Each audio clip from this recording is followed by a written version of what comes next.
Sound check for Tar River Sports Network. Sound check good.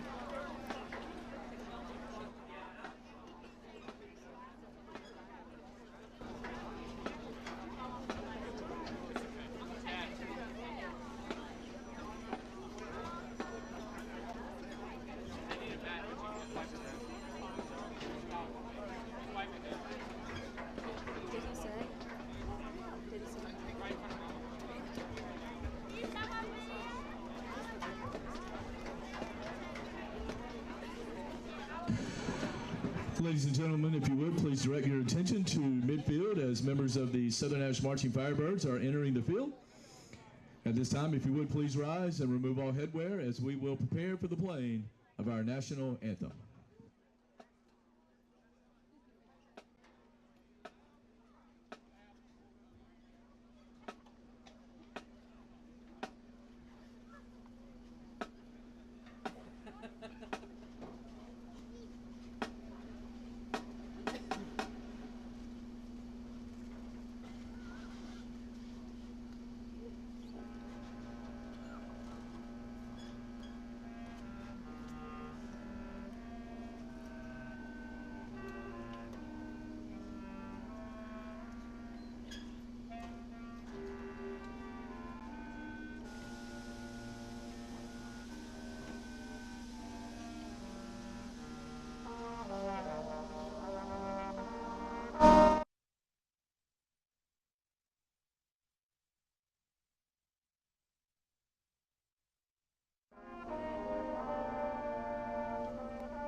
Thank you.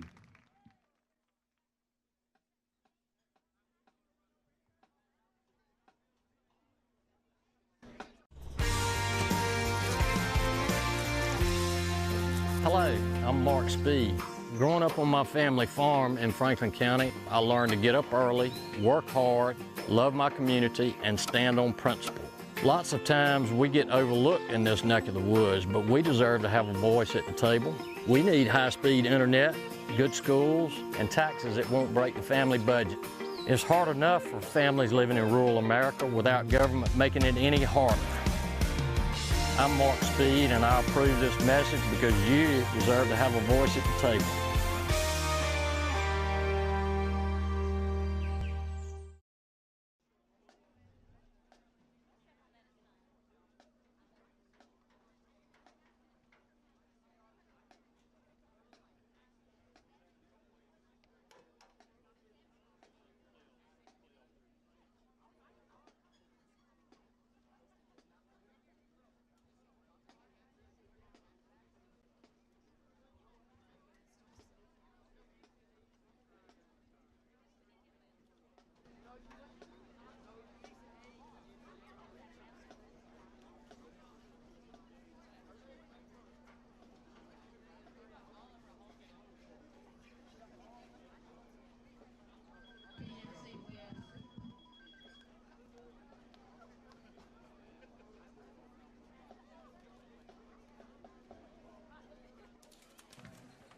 And good evening, high school football fans, and welcome to Stanhope for the first round of the 2022 North Carolina High School Athletic Association state playoffs. Here with the 3A division in the East, as the number 16 seed Southern Nash Firebirds host the number 17 seed White Oak Vikings. White Oak making the trip in from Jacksonville for tonight's game. And as you look down to the sidelines, you'll see the captains getting ready to go. And once again, tonight's game will be brought to you by the committee to elect Mark Speed to the NC Senate. elections happening this coming week. We'll talk more about that later. And also the scoreboard tonight, sponsored, as always, by Baker Professional Services. You see the captains down along the sideline, senior Landon Baker, at next side, senior quarterback Brock Alford, junior lineman Keegan Wallace, and senior Thomas Copeland as they await the White Oak captains and make their way to center field. Or to midfield. I'm stuck in baseball. Make their way to midfield for the coin toss. This is Brent Cohn alongside Kenneth Fly bringing you the broadcast tonight. How you doing this evening, Kenneth? Doing pretty good. Hope you are. Yeah, ready to get some football started here. For second consecutive season that Southern Nash has made the playoffs. Probably one of the lower seeds that Southern Nash has been in quite some time. But nonetheless, they are here. And we are excited to bring you the game. So some things I guess we'll look for tonight. I'm understanding there was some sickness earlier in the week with the Firebirds, possibly some flu. No COVID, but it seems like everybody has recovered and is ready to go for tonight's game. And it should be a great one as we get ready to get things underway. Southern Nash comes into tonight 7-3 overall. And White Oak 7-2, having one less game during the season. Strength of schedule, obviously a factor in putting Southern Nash ahead of White Oak as well. The Big East Conference very strong as they are home of the #1 seed Northern Nash Knights, who are playing across the county tonight in the first round against Northside Jacksonville. And I'm getting reports that their flu is rampant right now on the Northern Nash team. So not really sure how they'll fare tonight. We'll try to keep some updates going for you as the game goes along. Meanwhile, back here in Stanhope, the officials are having the midfield meeting and preparing for the coin toss.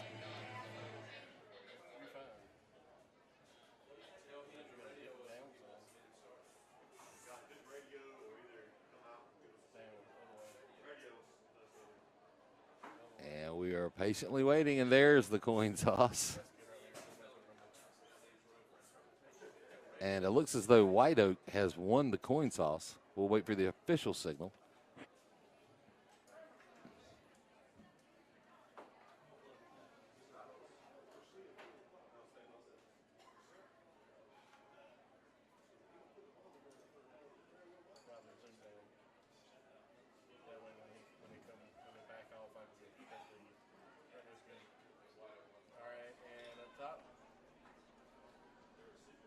And that is correct. White Oak has won the coin toss and elected to take the ball first. So Southern Nash will have first possession in the second half, which honestly is what Coach Batchelor always wants. And so with that, the captains will head to the sideline, and we'll get prepared to get tonight's game underway. Once again, this is the Tar River Sports Network, and this is Firebird Friday Night Lights. We'll be right back.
And the Firebirds make their way onto the field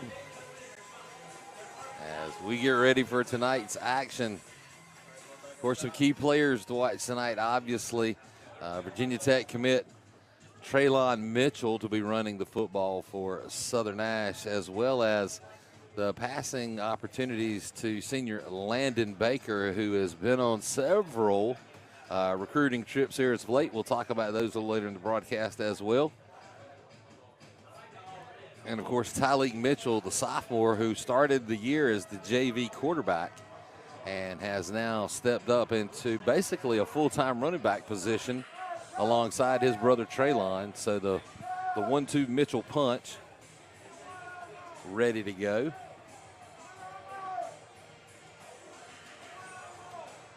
And we'll scan the sidelines to see if there's any returning players that have been out sick or missing games. I do not see Mitchell Jones.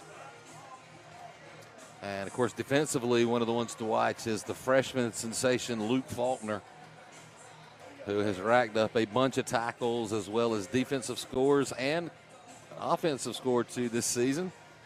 The double threat guy, definitely a very much a future as well as current star for the Firebirds.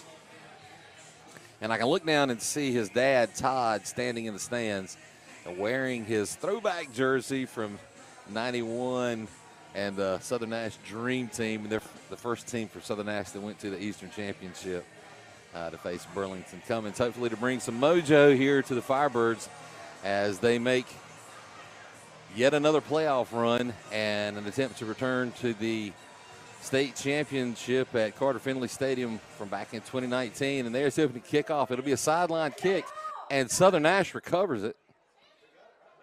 It's going to be Southern Nash's football. No, that's saying it's White Oak's ball. So they're saying it did not go 10 yards.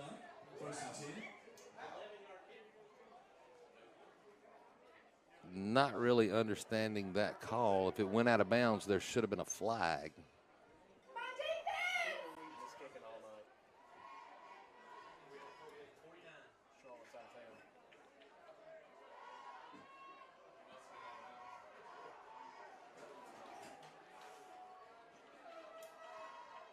Really not understanding that, but it is White Oak football. It looked like a recovered onside kick.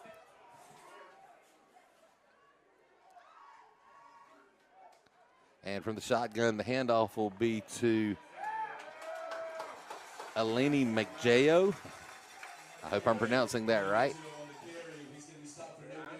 He'll actually lose. Well, we'll say back to the line of scrimmage. Going to bring up second down at 10 now for the Vikings.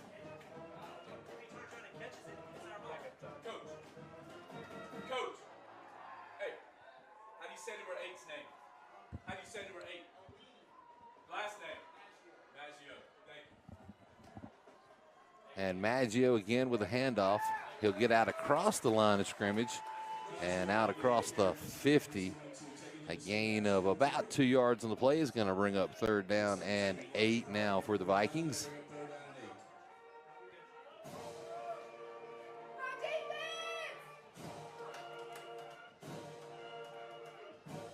So we'll try to get some rushing stats or passing stats for the Vikings. See what kind of threats they have tonight to offer the Firebirds. And there's the pass play, wide open, but tipped by safety Logan Saunders, who has definitely been probably an MVP candidate for the defense as well as the whole team this season.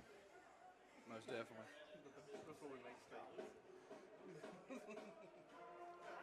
So coming into the game tonight, they have actually rushed. Maggio has rushed for 1,300 yards this season. Well, he only picked up a couple that time. It's now 4th down and 8. And the Vikings are forced to punt and just managed to get it away. And a nice White Oak roll will take it down inside the 10-yard line. And so Southern Nash will be backed up. against their end zone. And if you're looking down at the camera angles, you may see some odd red lines on the field, like the goal line is red. That's actually from last night's soccer playoff game. Southern Nash came up a little short, lost 2-1 to J.H. Rose. But a nice run for the Firebirds as they were undefeated and conference champions in soccer and made it to the second round of the state playoffs before bowing out last night. So Alford under center, and he'll catch Trey Mitchell in motion, met by White Oak defenders, and will be brought down.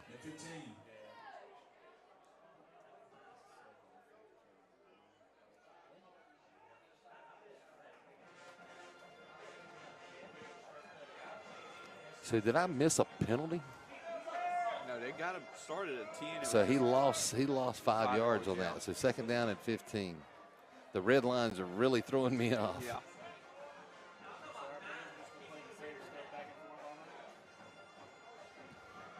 And this time Trey Mitchell is going to find some room. As a matter of fact, it's a lot of room. Only one man can stop him. He's going to take it all the way down the sidelines. He'll stay in bounds with a push. Traylon Mitchell, 96 yards to the house. But there is a flag. There is a flag at the 27-yard line.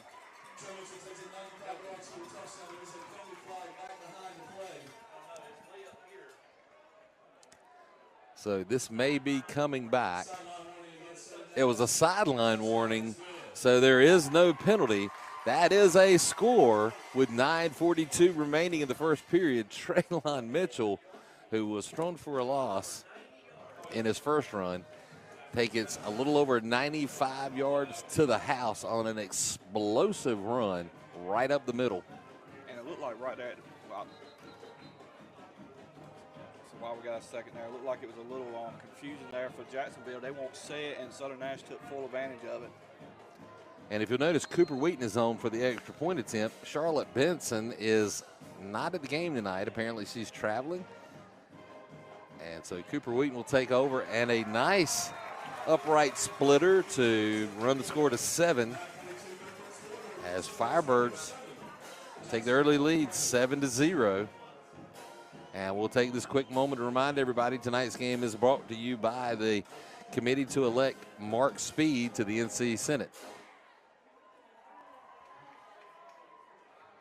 And, of course, we'll take that opportunity to also remind everybody to vote this Tuesday, November the 8th. Our early voting, you still have one more day to early vote tomorrow. Tomorrow is the final day. I voted on Wednesday over in the Mount Pleasant community, and that was number 1358. So a nice turnout so far for the election.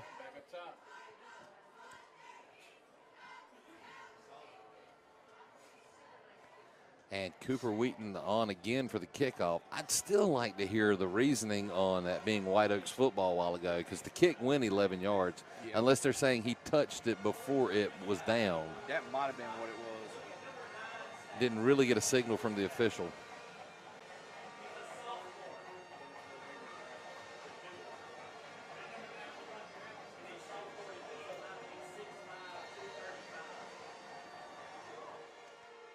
And Wheaton will kick this one out of bounds this time. There is the flag.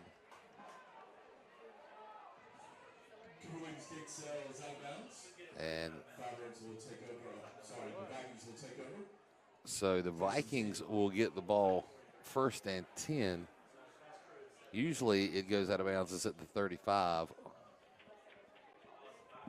However, it's a 5-yard penalty from where it went out of bounds. So once again, excellent field position for the Vikings. 1st and 10 from their own 48-yard line right at midfield. In time for that Southern Nash defense. Going to have to really step it up again as they stop Maggio in his first attempts. And this is a screen pass. And it goes nowhere as Dusty Hall and I believe that was DeRay Lynch, yes, on the tackle.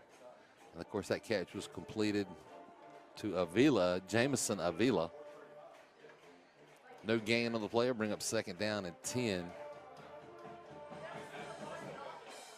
And White Oak will have 2 backs in the backfield, 2 out wide to the right, 1 to the left from the shotgun.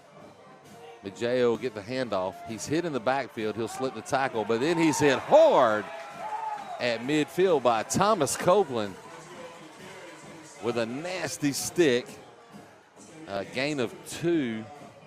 Well, we'll give him a gain of 3 there. 3rd down and 7 now for the Vikings.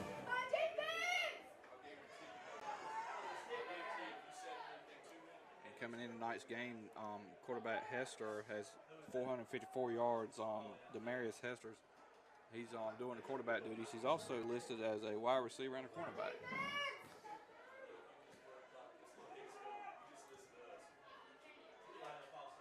And Hester will roll to his left. He's looking to pass. He comes back. He wants to run. It's a scramble. He's going nowhere. Hit initially by Chris Harris before he's finally finished off. I believe that was Dusty Hall and some other Firebirds in on that tackle. I'm sure Luke Faulkner was close by. And so a loss of about 4 on the play is going to bring up 4th down and 11 now. And once again, White Oak will be forced to punt. And Justin Brown to handle the punting duties. And Taliq Mitchell back deep to receive the punt. It was an awfully close getting that punt off while ago. We'll see if the Firebirds can get back in there again with a threat, a high snap. It looks like they kind of gave up on it that time. Mitchell grabs the football and then slips.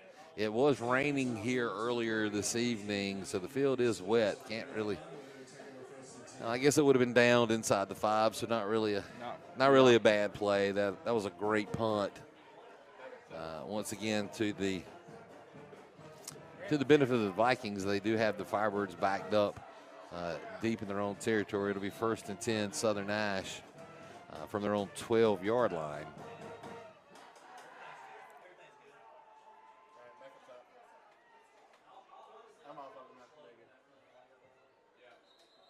Looked like a little early motion from Mitchell in that right backfield.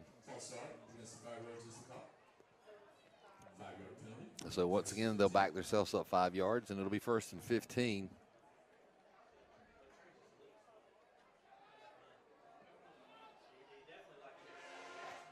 Guess they've just decided they want to make things difficult tonight. Yep. Either that or trying to possibly try to pad their offensive yardage stats. This time Mitchell will get the handoff clean. He'll look around the right end, and he's got nowhere to go. He'll be brought down for yet another loss. Looks like he's all the way back to the. They're going to mark him down at the 3.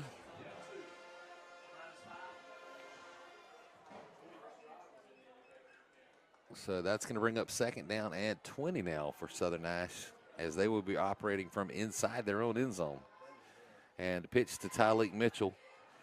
He'll make his way out to about the 5-yard line and get a couple back. It's going to be 3rd down and looks like 17, maybe 18 yards to go. So definitely needing a big play here.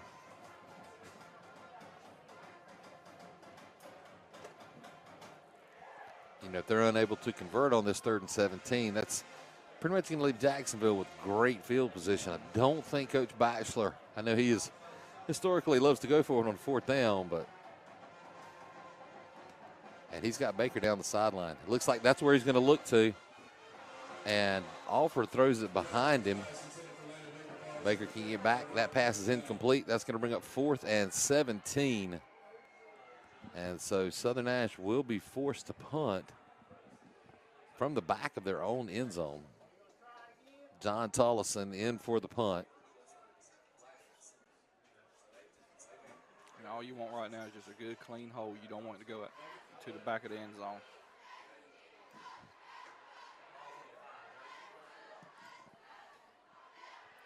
It was a good snap. He gets the punt away. It's a decent punt.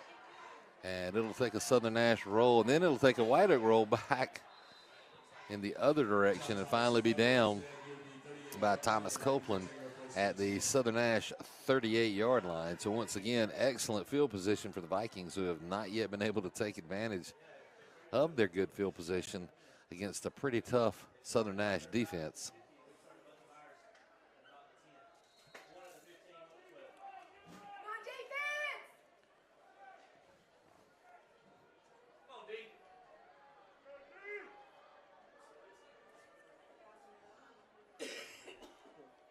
So Hester again in the shotgun alongside Maggio. He'll slip it into Maggio's pocket.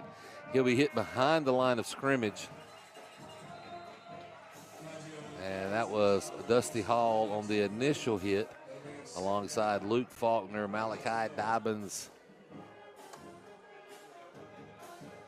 and TJ Whitaker. One thing that didn't help him there was when he was going there, he initially got hit by his own man, or he ran into his own man into Kamari Brown right there on the right tackle. And that's going to leave him with a loss. We're in up 2nd down and 12 now for the Vikings. Hester will look to pass down midfield, almost intercepted just off the fingertips of A.J. Allen. And that's going to bring a 3rd down and 12. Actually a good pass. His receiver was there and open. It looked like the receiver didn't even make an attempt to try to get hands on the ball. No, he was about 2 steps before, and he should have tried to reach out a little bit and try to see if he could have cradled it. That's where you need to put it on the numbers on him.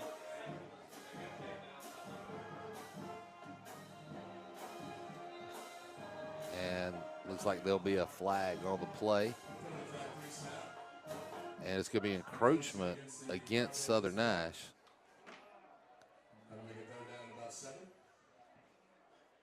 Believe that may have been on Dobbins.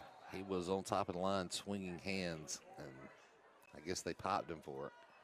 Yeah, look, it looked a little not convincing there. So 3rd and 7 now for the Vikings from the Southern Nash 35-yard line. And they'll get them to jump again. So back-to-back encroachment calls against Southern Nash. And that's going to make it 3rd and 2 as all the positive yardage for White Oak is coming from Southern Nash penalties. One of the things when you're in playoff football, you've got to avoid penalties and avoid making crazy mistakes, and that's one of them things right now. We're this far in the season. And John Tollison with a sack of Hester. He exploded off the edge. And a loss of about 6 on the play is going to bring up 4th down and 8. And it looks like White Oak will go for it here. Yeah, I think they're going to go for it here. And Tollison had just come into the game, so way to be a shooting star right there. Tollison had a couple of injuries earlier in the season and kind of lost some defensive play.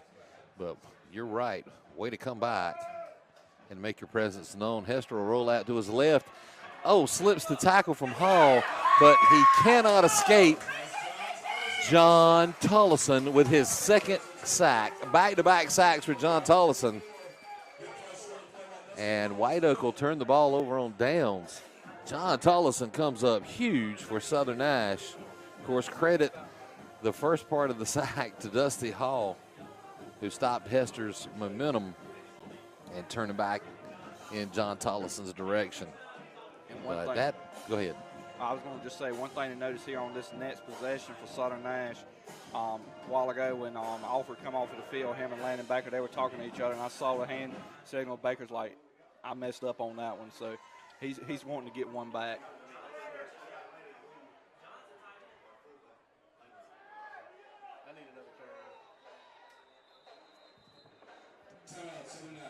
And so Coach Batchelor will use his first time out of the night. That was a different looking play, Landon Baker in the backfield.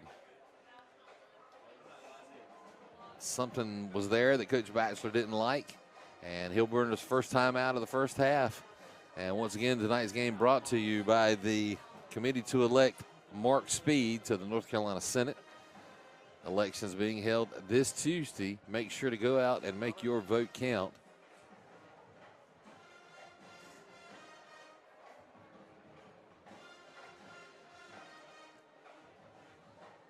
So we'll see if Coach Baxter can get things kind of back aligned here. I know there have been some new plays introduced over the week.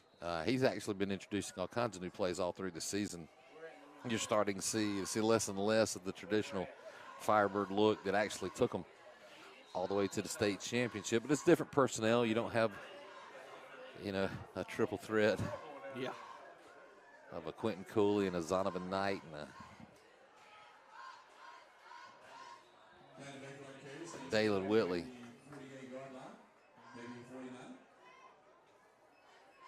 So a nice rush there by Mitchell. Gain of 5 will bring up second down and 5. That's actually the first positive yards rush by Southern Nash other than the 95-yard touchdown run. Was it Mitchell that carried it, or was it Landon Baker? I thought I saw Landon Baker carried it. I might have missed that call. He is lined up as the tailback.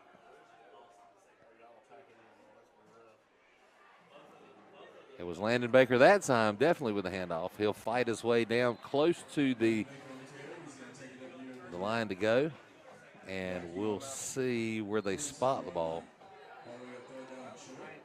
They have a player down for White Oak.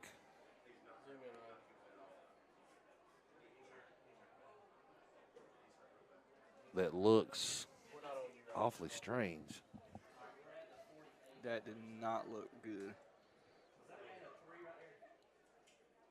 So a gain of about 3 by Landon Baker. It's going to bring up third down and 2, but more importantly right now is the young man that's down on the field for White Oak. And we'll take a brief time out here while they attend to him on midfield. And once again, tonight's game brought to you by the committee to elect Mark Speed to the NC Senate.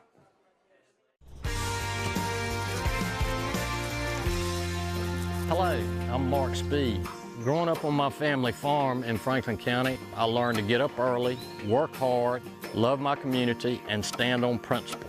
Lots of times we get overlooked in this neck of the woods, but we deserve to have a voice at the table.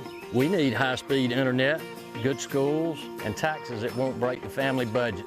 It's hard enough for families living in rural America without government making it any harder. I'm Mark Speed, and I approve this message because you deserve to have a voice at the table.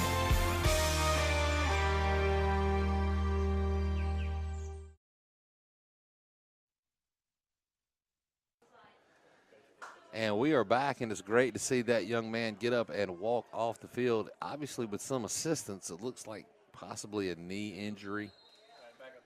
The concerning part was the position of his hands. It reminded me that we were talking about it during the timeout, how Tua looked when he took that nasty hit. But looks like it's a knee injury.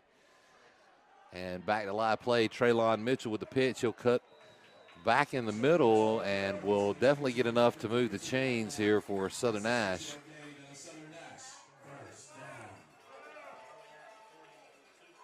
And it'll be 1st and 10 Firebirds from the White Oak 42-yard line.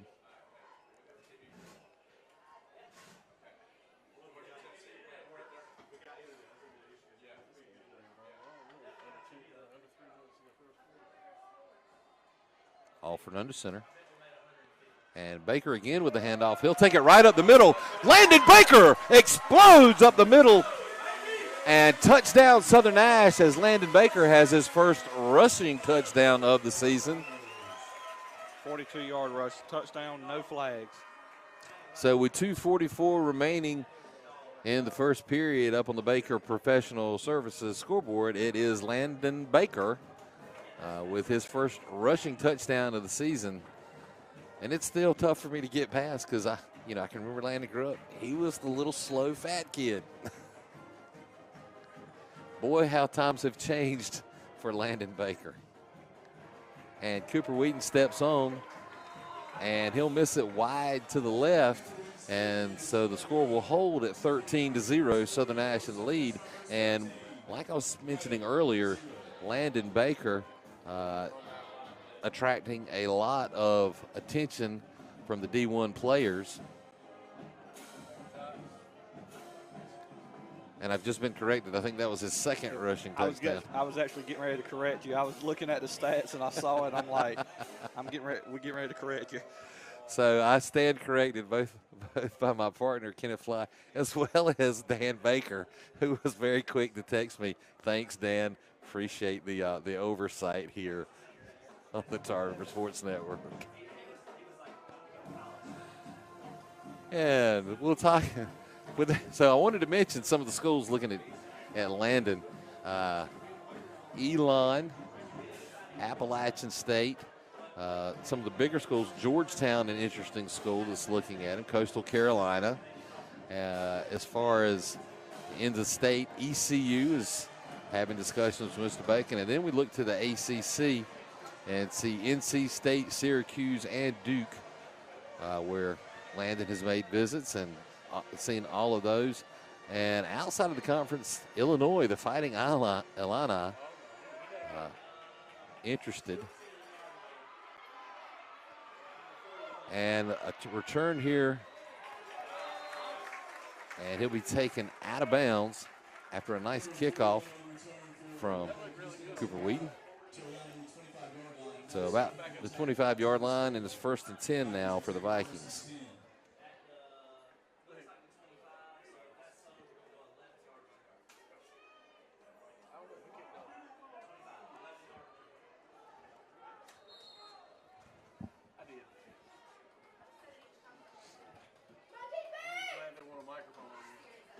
So this is actually the worst starting position so far tonight for the Vikings. And looks like a new quarterback. And he'll throw it midfield behind. That was not on the roster. There's several numbers who are not on the roster. So number 20 is a non-rostered player. I wonder if he might happen to be a JV quarterback pulled up. Maybe so. For the playoffs. Of course, the Vikings trying to get something going. They've actually only rushed for 5 positive yards, but the negative thrown for loss, right now they have negative offensive yards. Have negative offensive yards. I'm not sure what the stats are. We'll check it here at end of the quarter. And this will be handed off. I believe that's Maggio on the carry. He'll be hit hard behind the line of scrimmage. So Maggio will be thrown for a loss of a couple. It's going to bring up 3rd down and 12 as the Southern Nash defense is all over the Vikings. They can't seem to get anything going.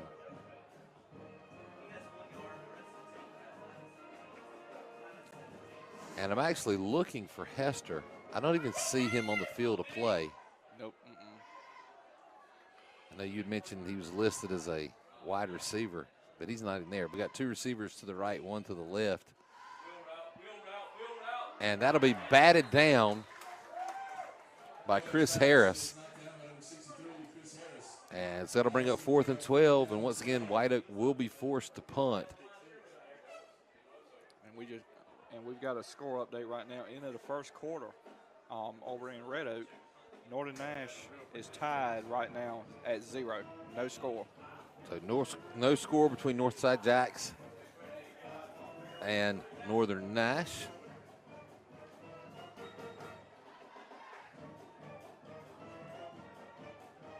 So a high snap, and again, nearly blocked. Oh, and it slips through the hands of Israel Whitaker. And he's trying to say he did not touch it, and the referees are saying, yeah, we ain't buying that. And it'll be White Oak football on the first turnover of the night. A Southern Nash fumble.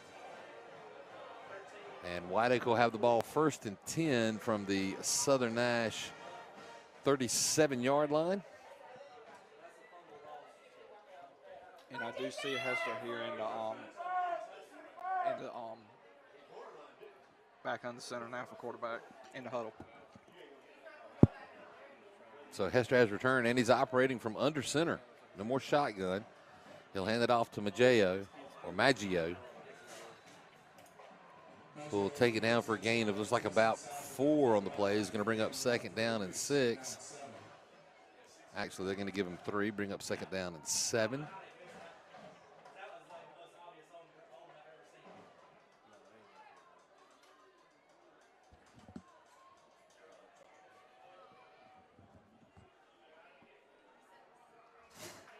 So White Oak switching things up. Maggio again on the carry. He'll get hit behind the line of scrimmage.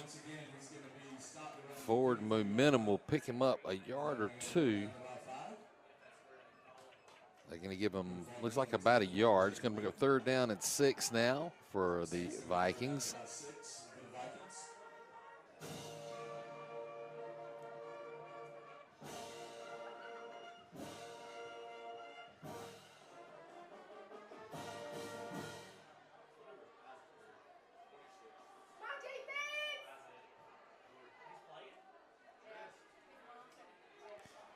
So this time it's pitched to Taravion Maggio, another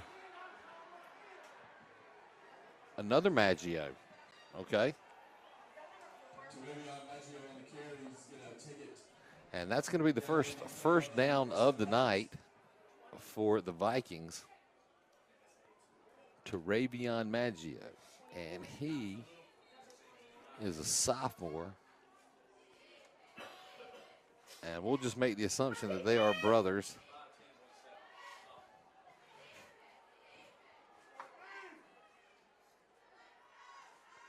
And Hester will try to keep this in itself, and he has stood up hard at the line of scrimmage. Hester on the quarterback sneak.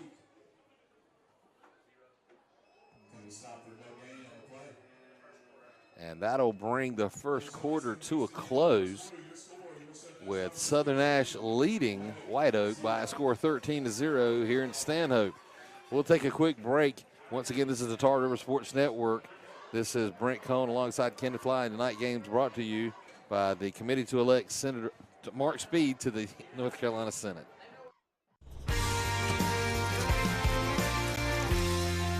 Hello, I'm Mark Speed. Growing up on my family farm in Franklin County, I learned to get up early, work hard, love my community, and stand on principle. Lots of times we get overlooked in this neck of the woods, but we deserve to have a voice at the table. We need high-speed internet, good schools, and taxes that won't break the family budget. It's hard enough for families living in rural America without government making it any harder. I'm Mark Speed, and I approve this message because you deserve to have a voice at the table.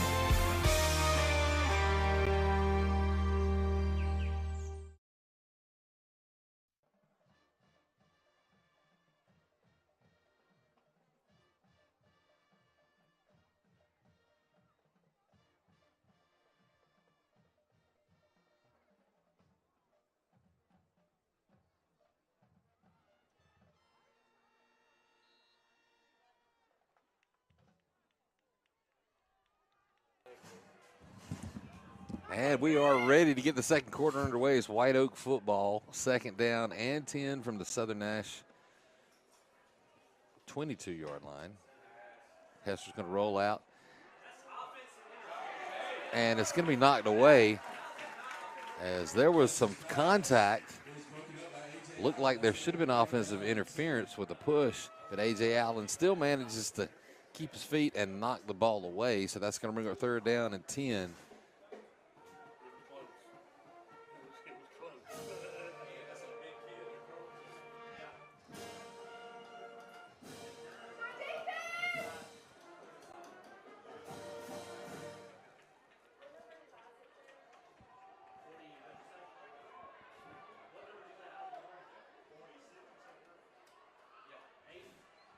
And Maggio will find some room around the right end. He's going to slip tackles. And White Oak manages their first score of the night behind the 22-yard run of Alani Maggio. No flags on the play. with 11:41 remaining in the half. The Firebird lead has been cut momentarily to 7 with the extra point attempt upcoming. And it appears that White Oak will go for 2 here. Flags are thrown.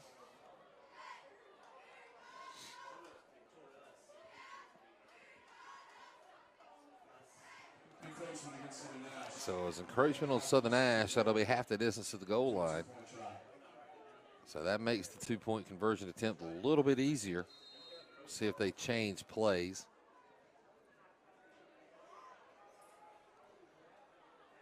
That was a handoff and a run off the left tackle. Hester again under center. Another flag.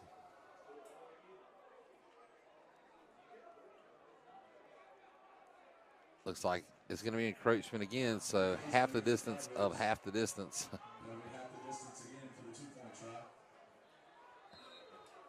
So if they get it again, I guess they'll have to stand the football on end to get half the distance. Are they going to have to bring the note card out?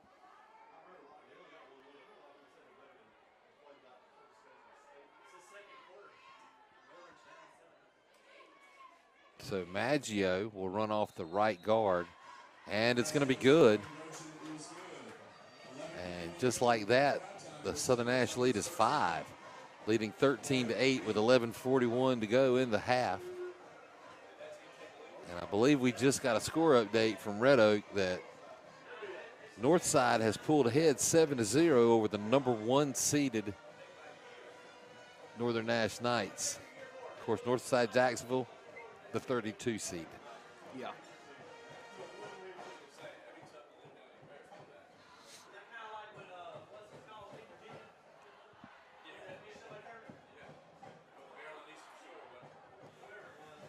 So a costly mistake on the fumbled punt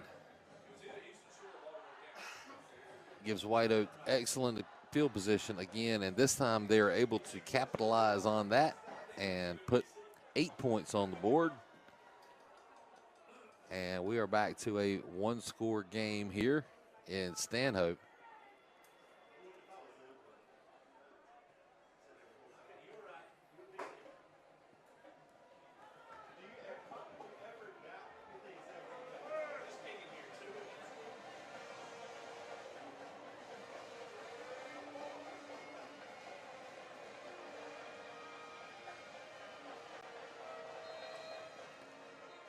And I hear a whistle blow.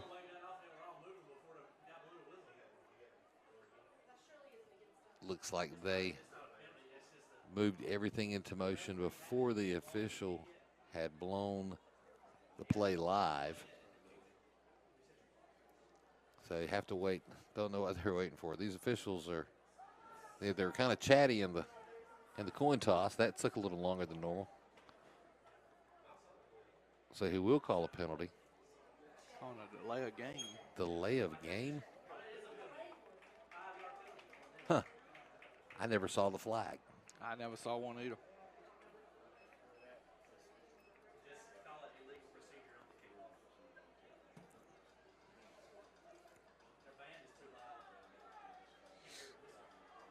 So White Oak will now be kicking off from their own 35-yard line after the penalty. So now is the re-kick, and there is the whistle. And again, it gets away from Taliq Mitchell, who'll pick it up. He's looking for a return. He'll find him some room back in the middle of the field, slip some tackles, and then finally go down. A flag comes in behind the play. Taliq Mitchell able to get out to about the 27-yard line. Vicinity of holding or blocking the back.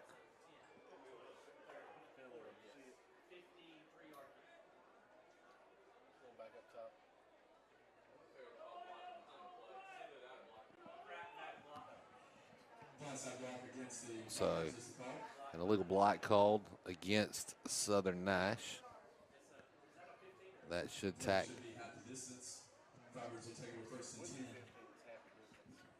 So it will be a half the distance penalty.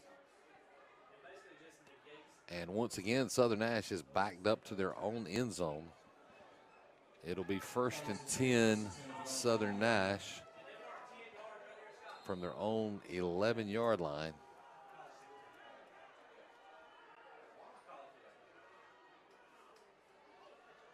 And Alford will hand it off to Taliq Mitchell. A small gain on the right side.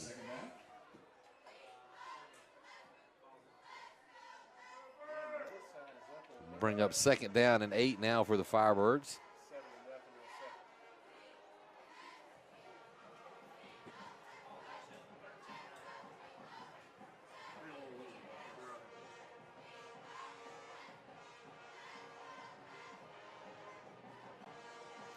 And I believe that is Luke Faulkner on the carry. He'll take it out just shy of the 20, be marked down at about the 19. It's going to bring up 3rd down and a couple now for the Firebirds.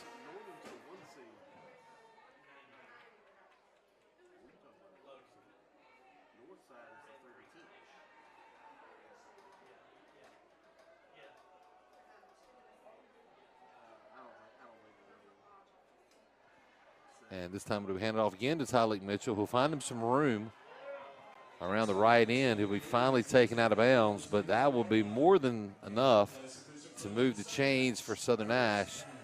And it'll be 1st and 10 Firebirds. Looks like from their own 28-yard line. So putting a little breathing room between them and that end zone.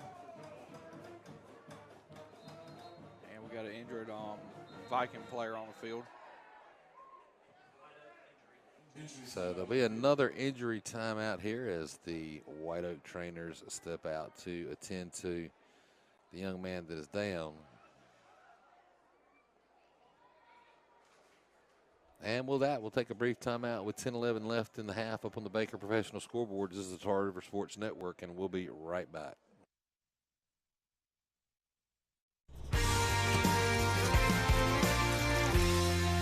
Hello, I'm Mark Speed. Growing up on my family farm in Franklin County, I learned to get up early, work hard, love my community, and stand on principle. Lots of times we get overlooked in this neck of the woods, but we deserve to have a voice at the table. We need high-speed internet, good schools, and taxes that won't break the family budget. It's hard enough for families living in rural America without government making it any harder. I'm Mark Speed, and I approve this message because you deserve to have a voice at the table.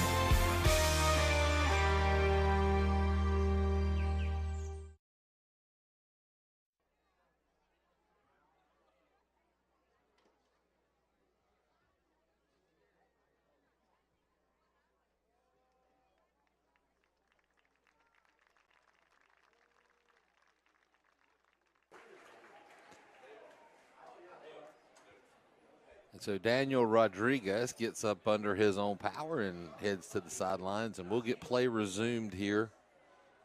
Once again, the Firebirds leading 13-8 here in the 2nd quarter.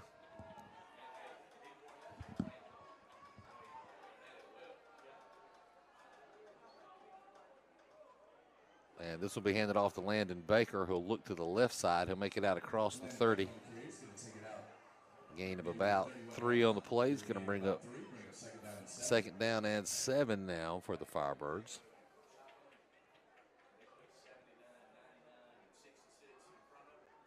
So I'm sure you're noticing a lot of different running backs now for Southern Nash and a heavier rotation. Trying to keep everybody fresh and just trying to try things for later on down in the run for playoffs, and then also looking to next season too.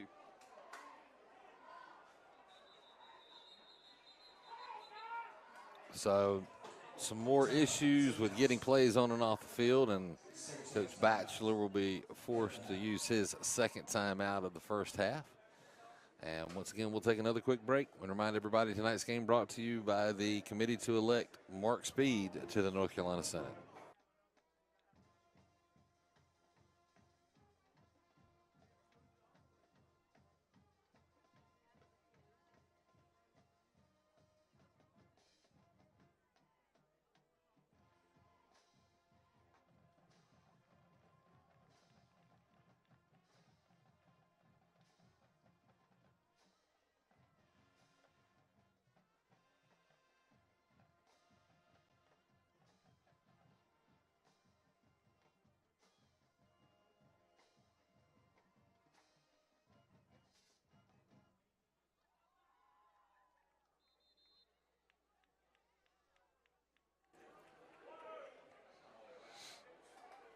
And back to live action here in Stanhope.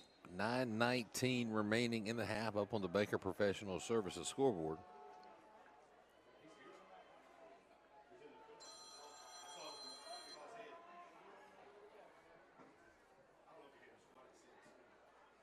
Mitchell in motion. And Taliq Mitchell will get the pitch. He'll look around the left end, take it out to about the 35-yard line. Gain of about another 3. It's going to bring up 3rd and 3 now for the Firebirds.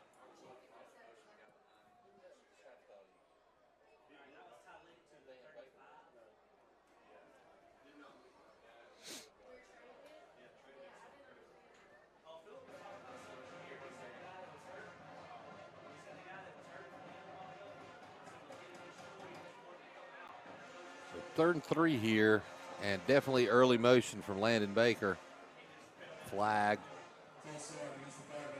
will come in, and they'll knock 5 off. It's going to bring up 3rd down and 8 now for Southern Nash. And very uncharacteristic of Landon.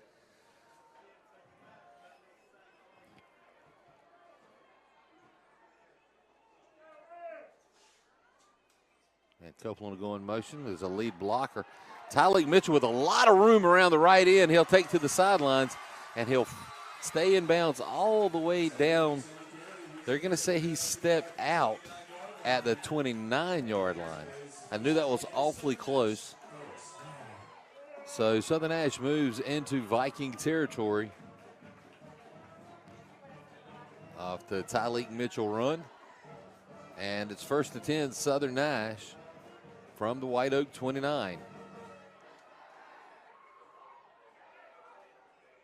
And Mitchell again with the pitch to the right side. And once again knocked out of bounds. And looks like he's going to be marked out at the 18-yard line. And that'll move the chains again.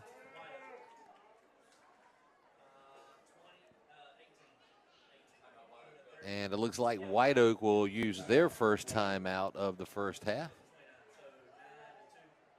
And we'll take another quick break here on the Tar River Sports Network. We'll be right back.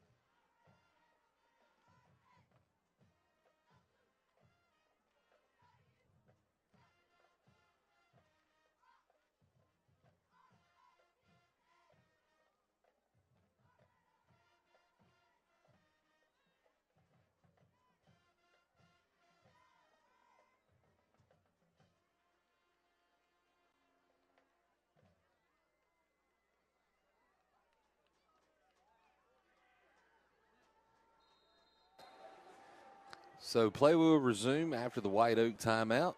8:10 remaining in the half. Taliq Mitchell the lone back. Copeland goes in motion, and he'll be throwing blocks for Taliq Mitchell. And he'll be brought down inbounds as he crosses the 15-yard line.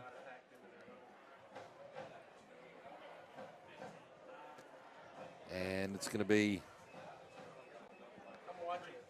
2nd down and 8 now.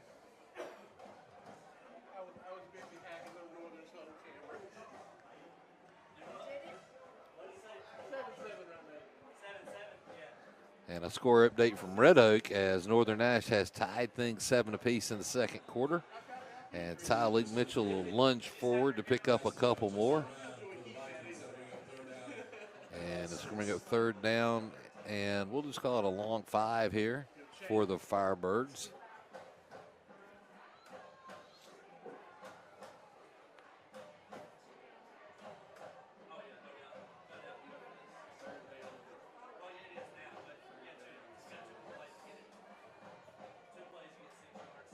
So a pitch to Traylon Mitchell. Flags will come in from behind the play as he cuts back to the 10. It will not be enough for the first down, but it looks like the run itself will be negated. We'll wait for the call, the signal here from the officials. So, shout out to Calvary Baptist Church Pastor Brandon Dees. 9-7 Rocky Mount is at the half, just about at the half.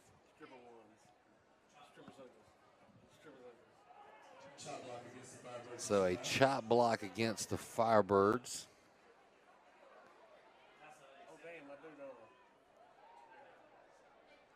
And I believe that may be a 15-yard penalty. We'll look to see, get that marked off.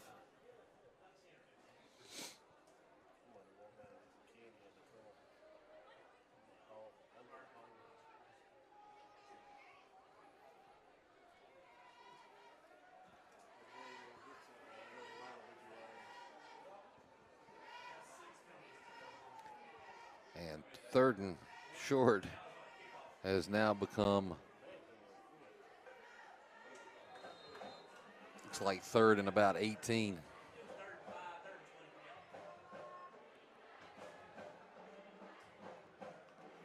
And Trey Mitchell with the carry. He'll look back to the inside. He's still on his feet.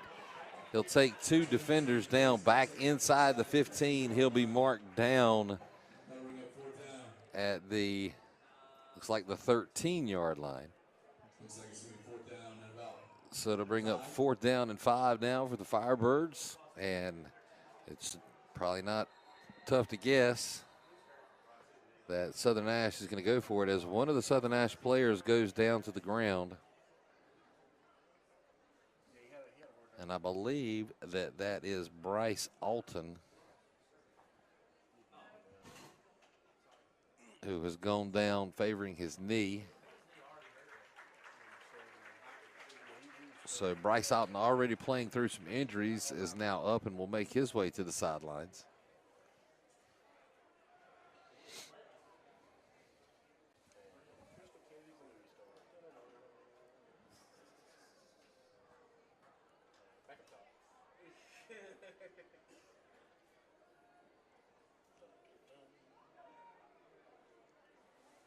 So just a quick official timeout.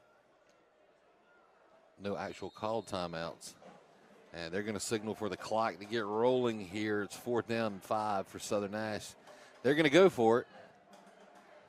So a big defensive play here for the Vikings as they trail Southern Nash by 5. Alford looks to pass. And it's tipped, but Baker comes down with it, and Baker fights his way. And they signal touchdown.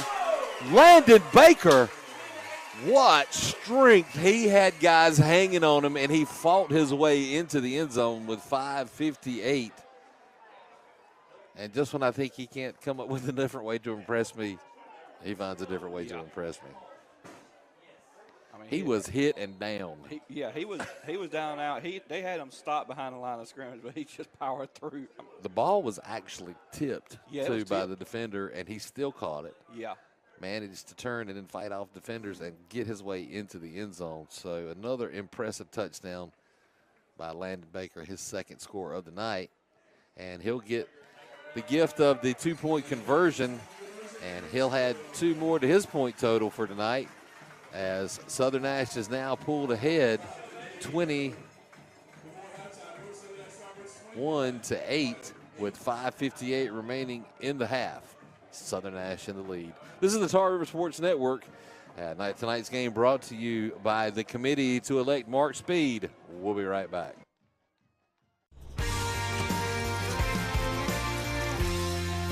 Hello, I'm Mark Speed.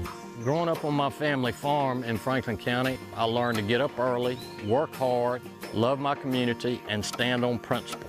Lots of times we get overlooked in this neck of the woods, but we deserve to have a voice at the table. We need high-speed internet, good schools, and taxes that won't break the family budget. It's hard enough for families living in rural America without government making it any harder. I'm Mark Speed, and I approve this message because you deserve to have a voice at the table.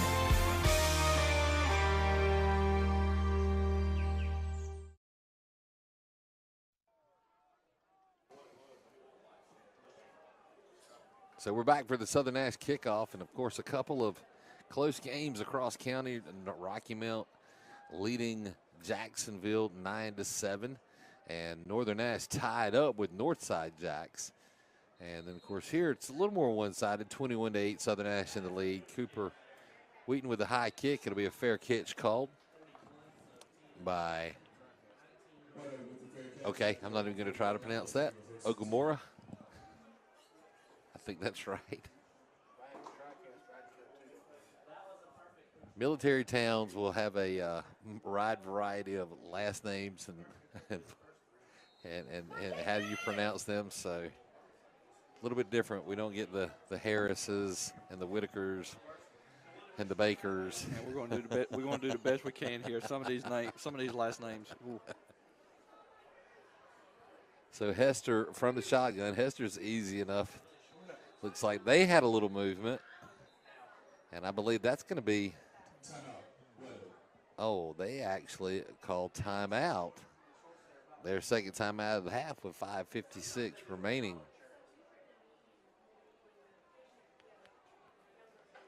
I'm sitting here trying to remember, has White Oak had a penalty tonight? Yes. Yes, they have. They've only had.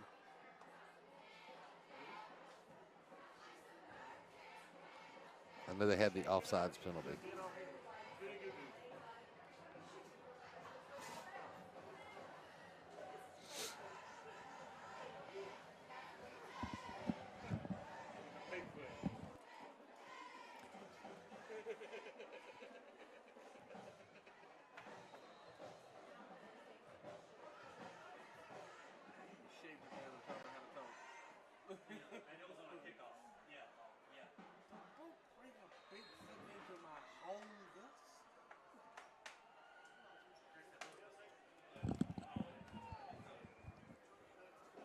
So White Oak steps up. First and 10.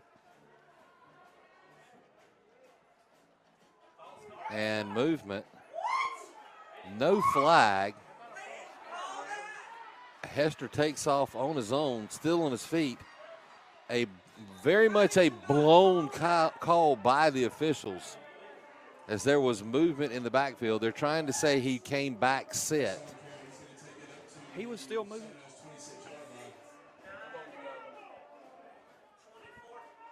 And this is why you never stop playing. So a huge run by Hester, who realizes that Southern Nash has stood up expecting the penalty to be called. No flag thrown, and it's 1st and 10, White Oak from the Southern Nash 26-yard line. And Hester again will keep it for himself. He'll look to the right side this time. Nice blocking. He'll get around the right end. And they're going to say he stepped out of bounds down inside the 5 at what looks to be about the 3-yard line. It's going to be 1st and goal now for White Oak.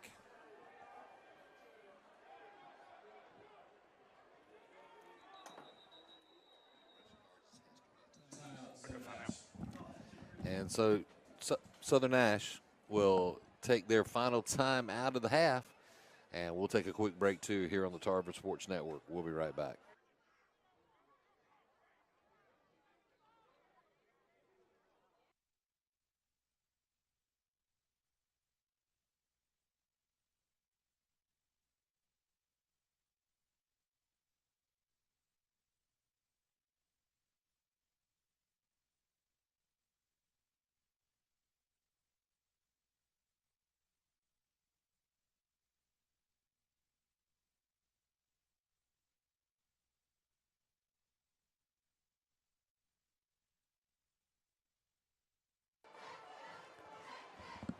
So it's 1st and goal, White Oak from the 3-yard line. 5:20 remaining in the half. Still a questionable call missed back here on the offsides.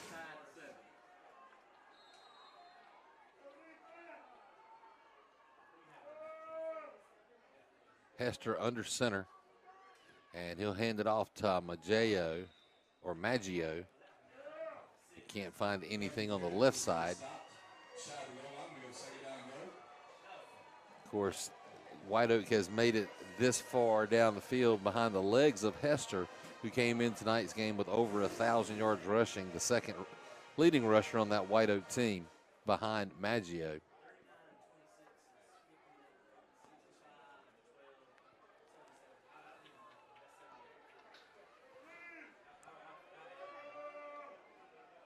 So White Oak trying to bring things back to a one-score game as they'll try to push the pile. And I believe that was, you're going to say quarterback sneak by Hester. And he'll come up short. It's going to bring up third down and goal now for the Vikings.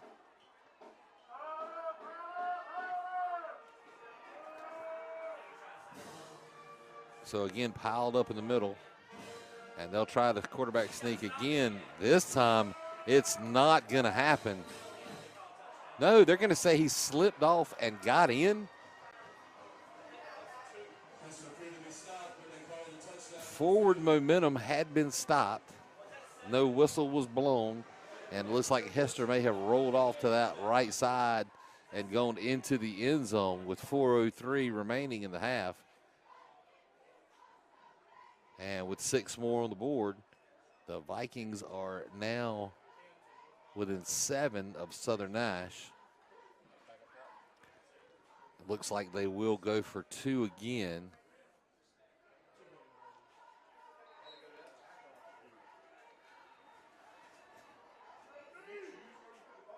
As they will send trips right. Hester again from the shotgun. Hester will roll to his right. And it looks like it might have been partially blocked. But there is a flag, and it's holding against White Oak. So that will negate any chance at an extra point.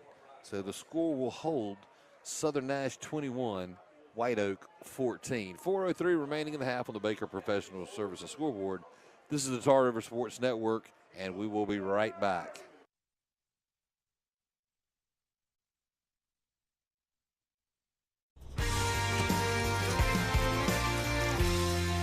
Hello, I'm Mark Speed. Growing up on my family farm in Franklin County, I learned to get up early, work hard, love my community, and stand on principle. Lots of times we get overlooked in this neck of the woods, but we deserve to have a voice at the table. We need high-speed internet, good schools, and taxes that won't break the family budget. It's hard enough for families living in rural America without government making it any harder. I'm Mark Speed, and I approve this message because you deserve to have a voice at the table.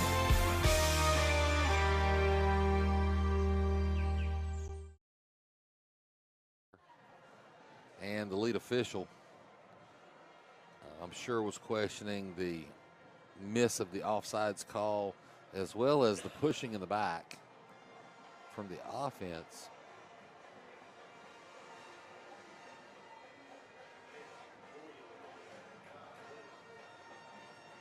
Nevertheless, White Oak has managed to pull back within 7 of Southern Nash. And Justin Brown on for the kickoff. And this will roll out of bounds. And Southern Nash will now take possession, I believe, from their own 35-yard line.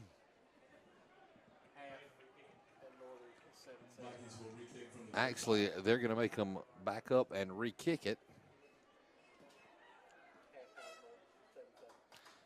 So we now have a halftime score from Red Oak, and it is still tied 7 apiece between Northern Nash and Northside Jacksonville. We'll try to see if we can get a update on the Rocky Mountain score. I think they were going into the half. It was pretty close when it was 9-7 a while ago.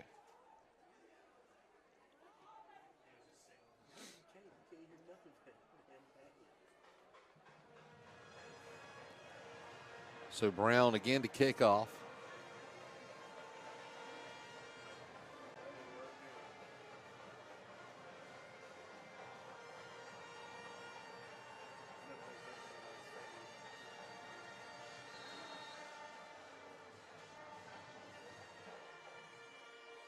And this one will be fielded cleanly by Taliq Mitchell.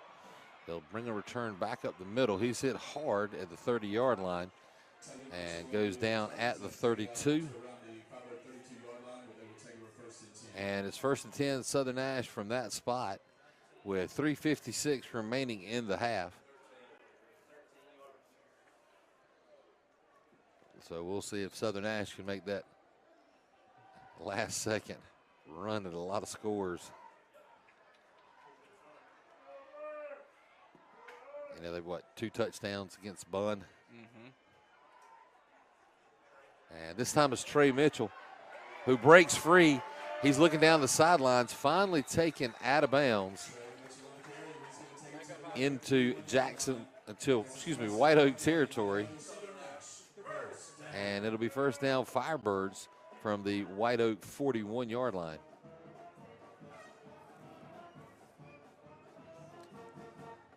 I think Trey broke so free on that run that he didn't really realize how much room he had. It looked like he was kind of stunned, like, wow, there's a lot of room here.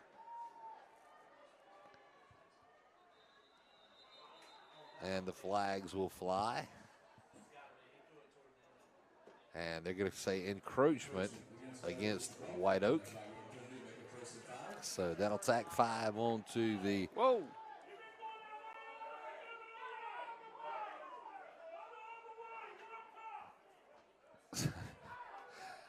Gonna bring up 1st and 5. The officials started to mark all 5 against Southern Nash. And I believe he was catching a little bit of the which way did we go grief from the crowd here. And this will be handed off again to Taliq Mitchell, who'll look around the left end. He'll make the turn, room to run. He'll cut back in, and Taliq Mitchell waiting for the signal. And they're going to say touchdown as he broke the plane at the pylon. Taliq Mitchell with his 2nd touchdown rush of the night.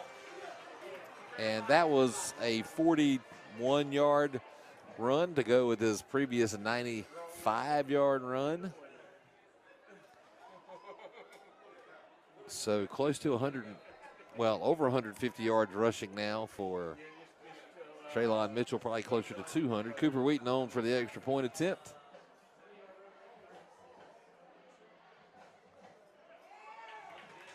And this one will split the uprights. And with 3:09 remaining in the half, up on the Baker Professional Services scoreboard, it's Southern Nash 28, White Oak 14. This is the Tar River Sports Network. Tonight's game brought to you by the committee to elect Mark Speed to the NC Senate. We'll be right back.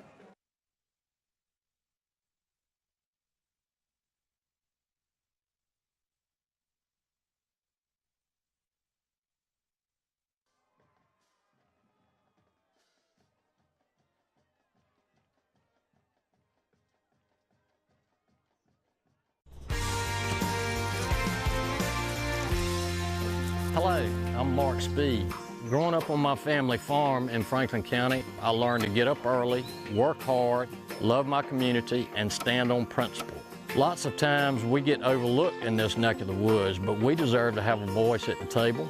We need high-speed internet, good schools, and taxes that won't break the family budget. It's hard enough for families living in rural America without government making it any harder. I'm Mark Speed, and I approve this message because you deserve to have a voice at the table.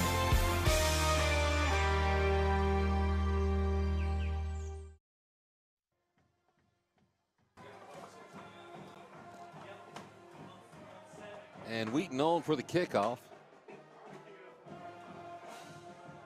Coaches Leonard and White trying to get their special teams guys ready to go here. And an announcement just made today.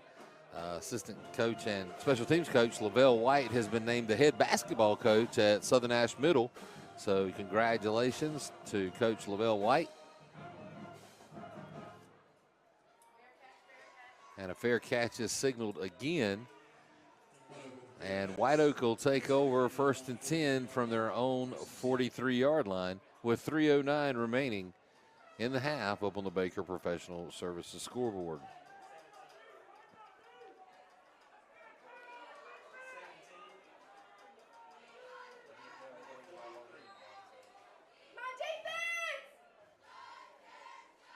So fairly clean play tonight by both teams. There's been some mistakes, a couple of penalties. A very strange offensive set. That's going to be offsides. It was some type of trick play, and their lineman slipped and fell. That looks like the old, a couple years ago, it was the Indianapolis Colts play. Right. It reminded me of the old, where they used to kick extra points, and everybody would go to one end.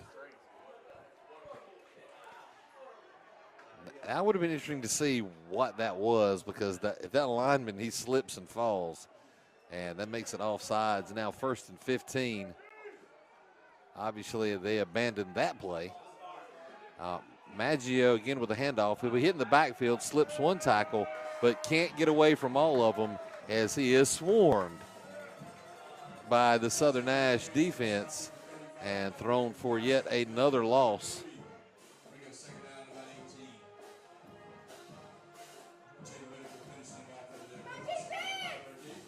And that was Dusty Hall and Todd Faulkner. Excuse me, I called him his dad's name, Luke Faulkner. Yes, it's Bring Your Dad to Work Day for Luke Faulkner. I've just called him Todd. And Hester will try to keep it himself, and he's not going anywhere. He slips tackles from T.J. Whitaker and Logan Saunders. Excuse me, Malachi Dobbins. And then finally brought down. That's going to bring up 3rd down and long now for the Vikings. 3rd and 19 to be exact.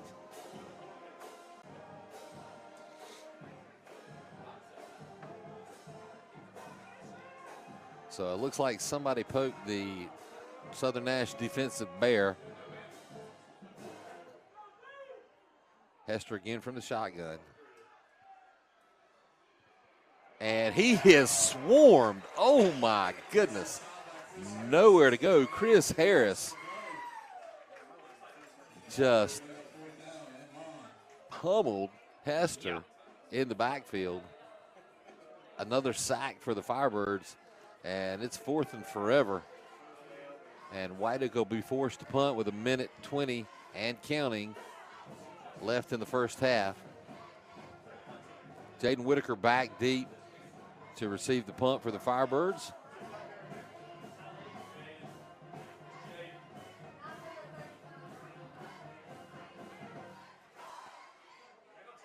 It is now down under a minute, and it looks like Whiteoak is going to let the play clock expire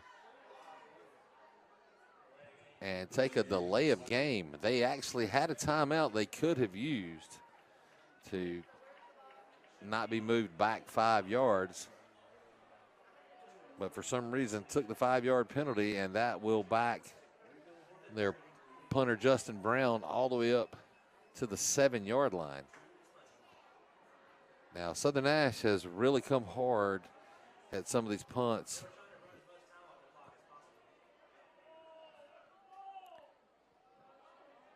And he will get this one away again. It'll be picked up by Whitaker. And he's going to cut back across midfield, got some room to run as he crosses the 50. And finally taken down at the 48-yard line. And it'll be 1st and 10, Southern Nash with 40.8 seconds left. And, we saw against Bunn 2 scores in 27 seconds. So don't count out a quick score. Don't run to the fridge yet for that cold beer. And if you're over at Peachtree Community Club, don't run to refill the Red Solo Cup just yet. Let's see what Southern Nash can do. Alford back to pass. And he's got A.J. Allen all the way down the field. The pass is complete. He's taken down at the 6-yard line.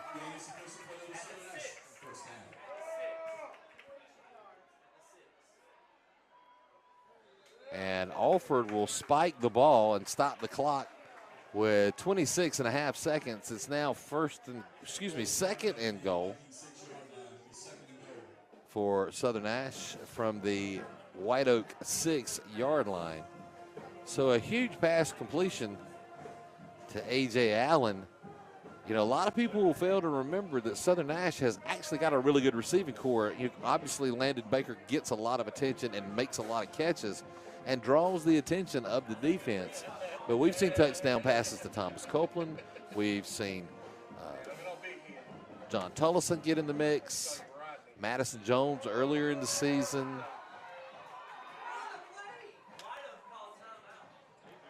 And it looks like White Oak is going to use their final time out of the half. And we'll take one more quick break here with 26.5 seconds left to go on the Baker Professional Scoreboard. This is the Tar River Sports Network, and we'll be right back.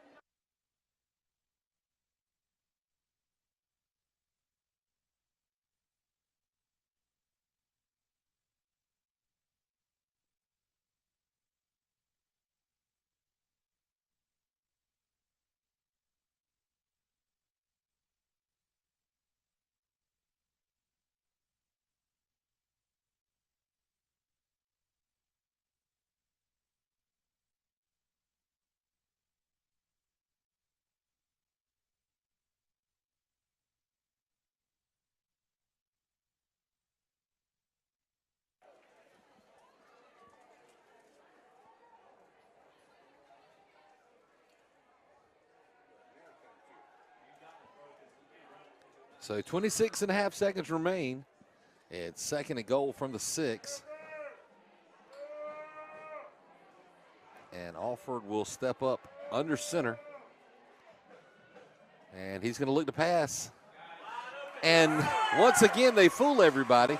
And it's Taliq Mitchell with the touchdown catch. Baker draws all the attention. Wow, Taliq Mitchell put 6 on the board, completed from Brock Alford. So good job, Brock, there on seeing the field and putting 6 more on the board with still with 21.2 seconds remaining. Cooper Wheaton steps on for the extra point attempt.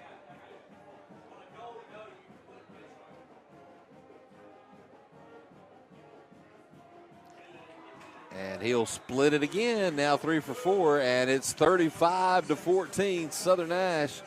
3 scores in the lead. As there's still 21 seconds remaining, so once again, you remember the bun game, don't count out any more scores. We'll see what happens. So once again, Tar River Sports Network, we'll be right back.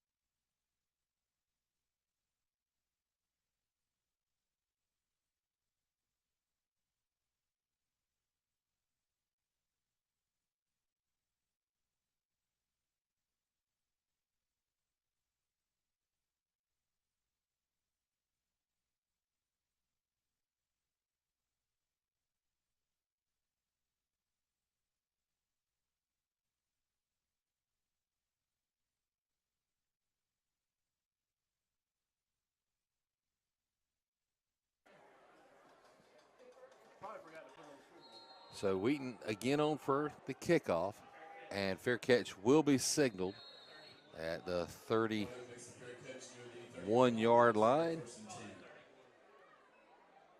And White Oak will take over 1st and 10 with 21.2 seconds remaining.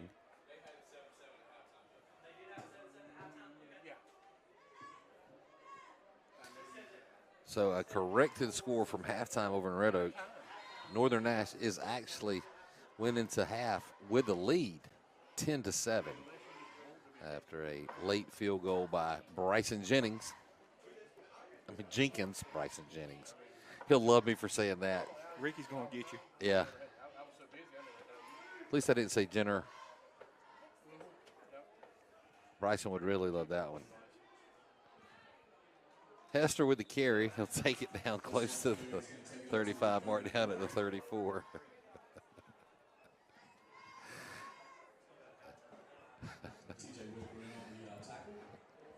Yep, Bruce Jenner has transitioned, and he's now Bryson Jenner.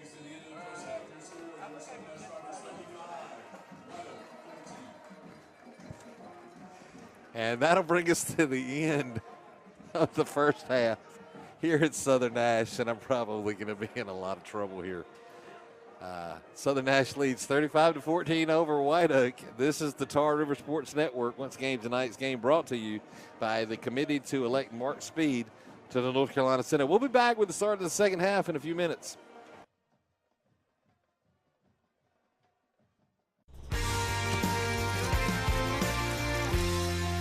Hello, I'm Mark Speed. Growing up on my family farm in Franklin County, I learned to get up early, work hard, love my community, and stand on principle. Lots of times we get overlooked in this neck of the woods, but we deserve to have a voice at the table. We need high-speed internet, good schools, and taxes that won't break the family budget. It's hard enough for families living in rural America without government making it any harder.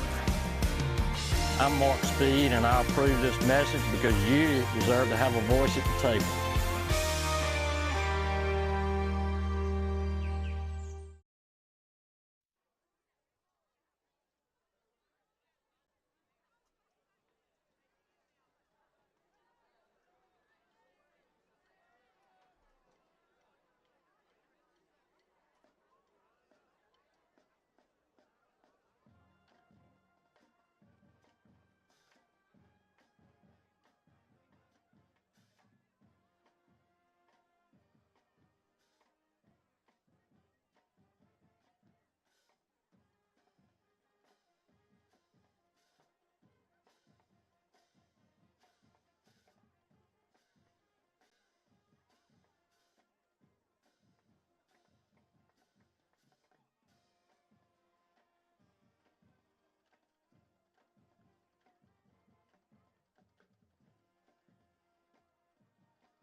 Hello, I'm Mark Speed. Growing up on my family farm in Franklin County, I learned to get up early, work hard, love my community, and stand on principle.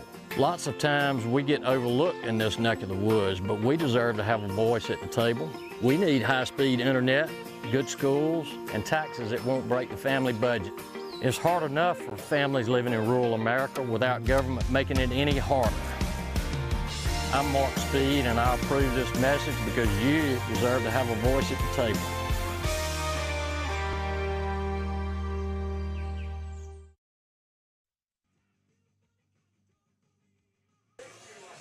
And welcome back to Stanhope in the start of the second half. Firebirds leading soundly 35-14 over the number 17 seed White Oak.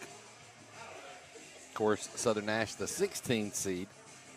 And this should have been the more evenly matched game of the night. However, it looks like across the county, things are looking to be a little bit closer. Got a 10-7 right now. Northern leading Jacksonville Northside in the third quarter. And then also we've got a Rocky Mount score.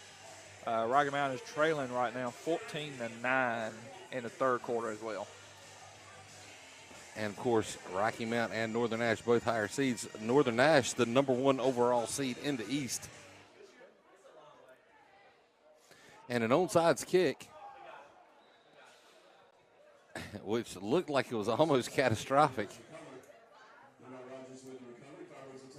as Levi Rogers lost his footing, and it just happened to bounce down into his hands. And so Southern Nash, actually with their best starting field position, they're at their own 47-yard line, 1st and 10, Firebirds.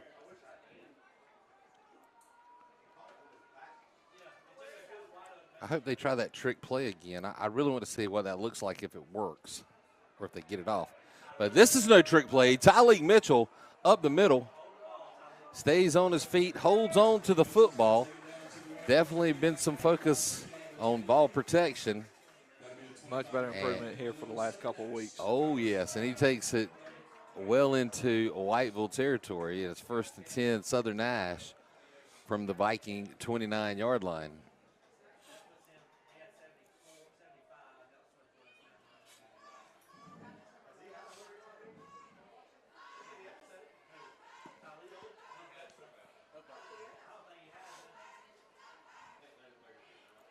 Baker in the backfield. Taliq Mitchell goes into motion. Baker will get the handoff. A spin move. You see the Viking player trying to take it away from Landon. Good luck with that. Good luck.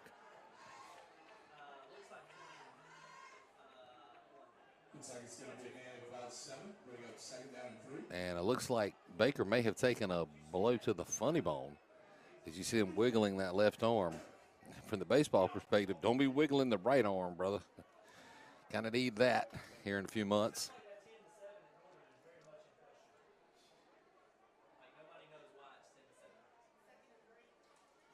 And Baker gets the handoff again. And it takes 3 to get him down, and he'll take it across the 20.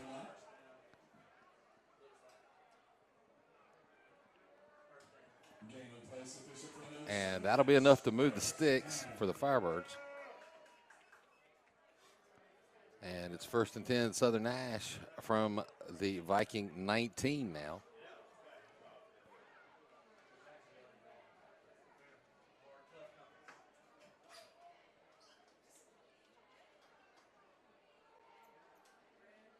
And Baker gets the call again, this time off the right side of the tackle. And it looks like he'll pick up about another 8 or so. Call it 7. Bring up 2nd down at 3 now.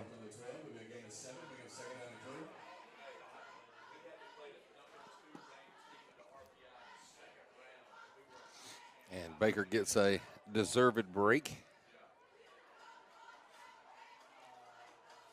And Luke Faulkner steps in the backfield, along with Jonathan Hines and Taliq Mitchell. And Luke Faulkner explodes through the middle. And the freshman sensation is at it again. add more to his accolades here in his early career at Southern Nash. With 9:35 left in the third quarter, it's Southern Nash 41 and White Oak 14 with the extra point upcoming. Cooper Wheaton, who is 3 for 4 on the night.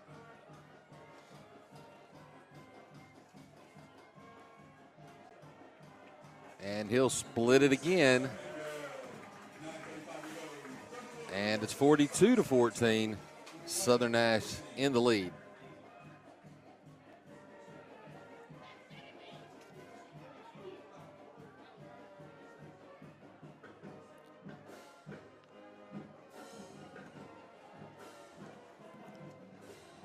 And just to add a little spice to the impressiveness of Luke Faulkner in that explosion, he's had the flu earlier this week. Really just now recovering. You can see him taking a lot of fluids on the sideline.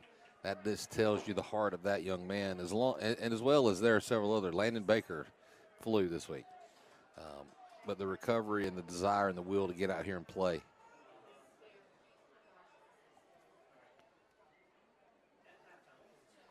Dusty Hall, another one that has fought off the flu this week. And I know there's been several others. These are some of the bigger names that I'll throw out there at you just to tell you how bad these guys want this.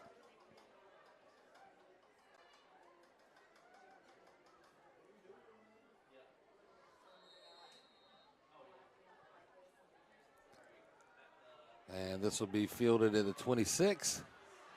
And Maggio with the return. And they'll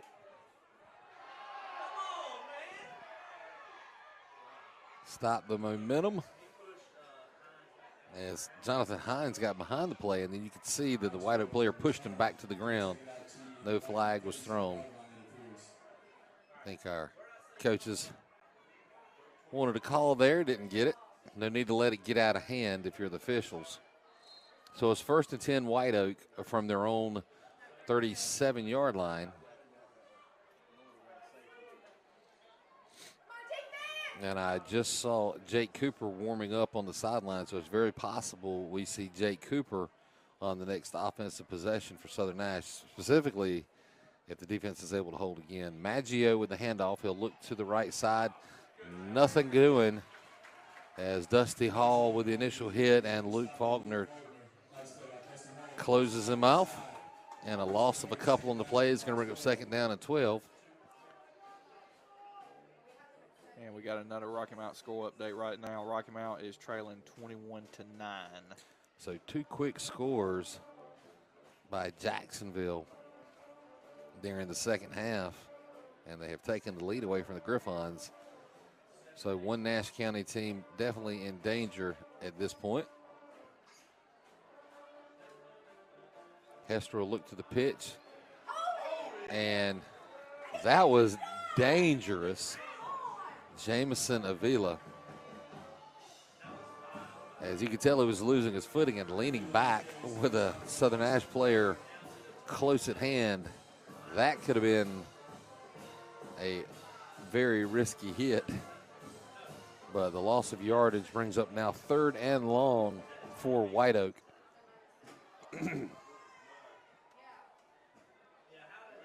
And here it comes. Maybe we'll get to see it happen this time. And they still were not set. And so now we see what the play is. Hester thinks he'll take off and run.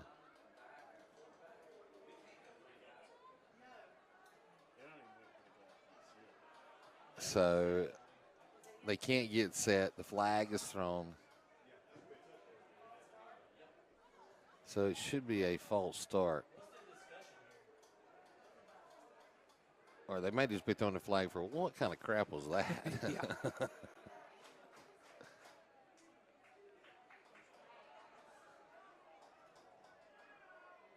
Man, I really wanted to see that. But, I mean, I guess you saw that was, I guess the number one option was Hester.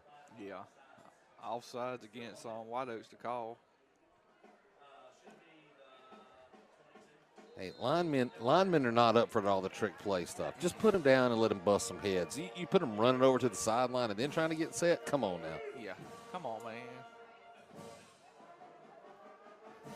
And fakes the handoff to Maggio. Hester will keep it for himself, and he's caught from behind.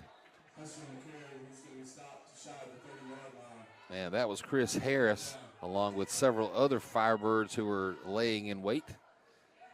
And not even close to enough to getting back to the original line of scrimmage. Scrimmage is going to bring up 4th and 18. And Justin Brown will step in to punt yet again for the Vikings. So we may very well be seeing Jacob Cooper come in on this next offensive possession. We'll wait and see here if that is the move Coach Batchelor makes.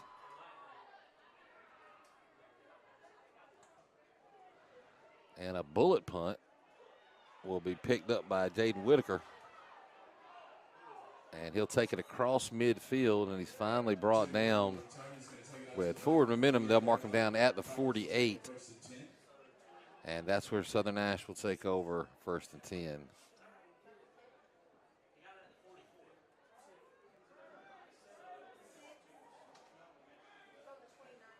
And it looks like Jake Cooper will be entering the game and taking over the duties at quarterback.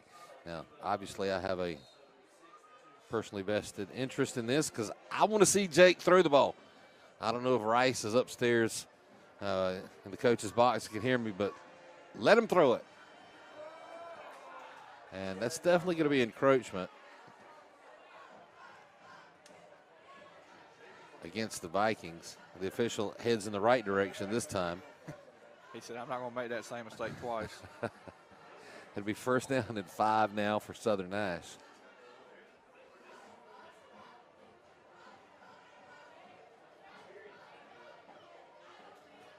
So once again, we'll see if he'll let Jake air it out. And it looks like he tried to draw him off sides again. He'll send Trey Mitchell in motion. This time, I believe that is Nathaniel Palacios with the handoff, his first carry of the night. Looks like they're going to mark him down with momentum at the 41-yard line. So we're up 2nd down and about 3 now.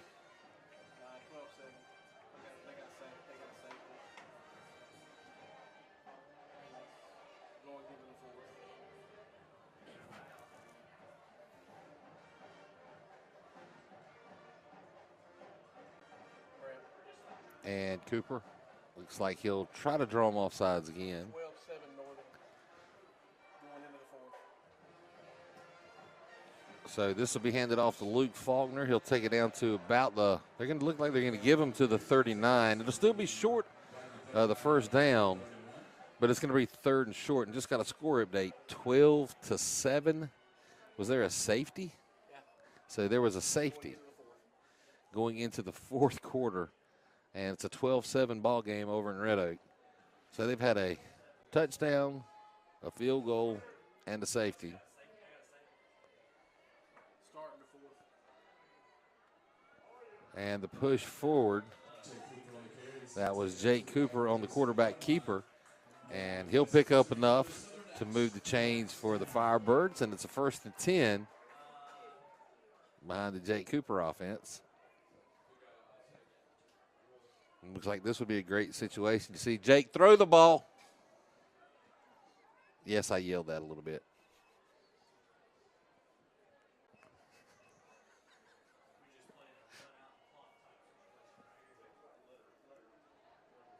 And you see Landon Baker out wide to the right.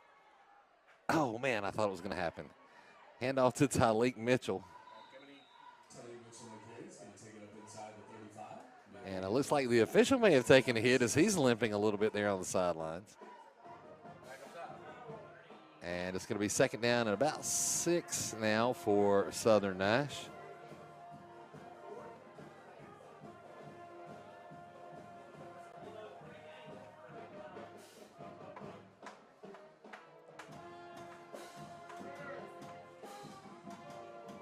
And another pitch to Taliq Mitchell.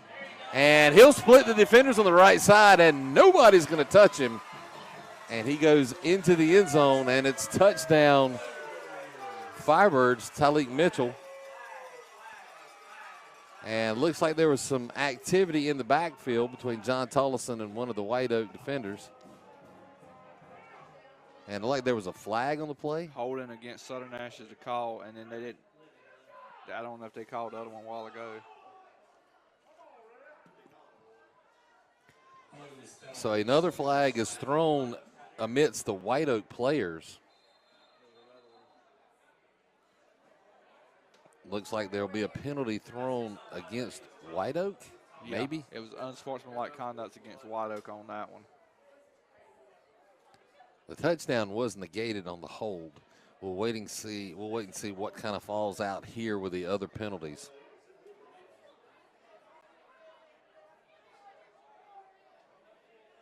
I don't think they threw a flag on the extra activity in the backfield. Not on that one. They didn't see that.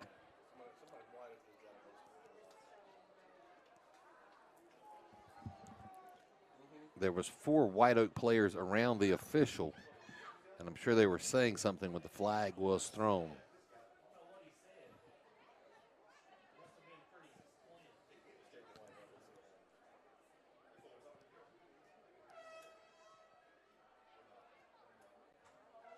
So the hold is called against Southern.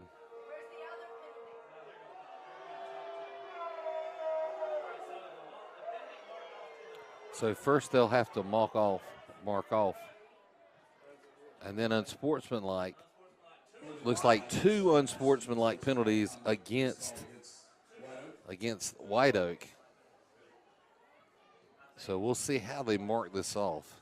I don't know if they give them, because it was the unsportsmanlike were called after the play. So will they mark off the 10 and make it in 2nd and 15, and then 30 yards ahead? Yeah.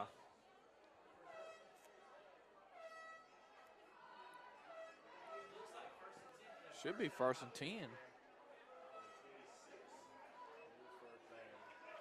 It will be a first down. We'll see where the ball is spotted.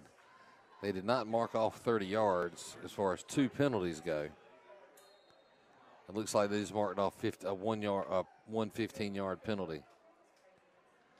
And the pitch to Taliq Mitchell, who again will find some room on the right side. He stays in bounds. And they're going to say he stepped out of bounds. What looked like another Taliq Mitchell touchdown was also called back. And will be enough to move the chains for a first down. But he'll be marked out of bounds at the 18-yard line. So 1st and 10 from there. 4:15 remaining in the 3rd period up on the Baker Professional Services scoreboard.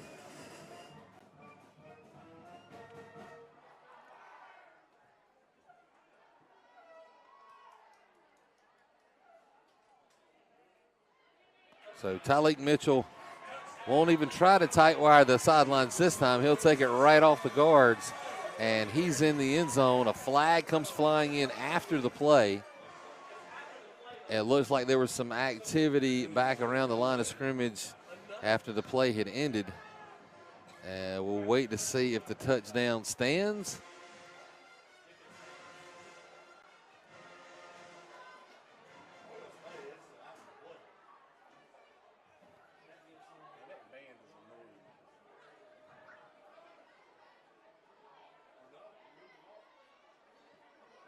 So discussion now amongst the officials, looking to see how this thing is going to shake out. 6 points have been put on the board. So it's a personal foul on White Oak.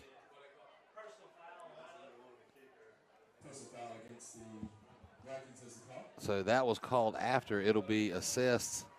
Looks like they're going to assess it on the extra point attempt. So the touchdown will stand. It's 48-14. Wheaton on for his 6th attempt of the night. He's 4 for 5. And he'll add one more to his total for the night. And once again, with 4:08 remaining in the third period up on the Baker Professional Services scoreboard, it's Southern Nash 49 and White Oak 14.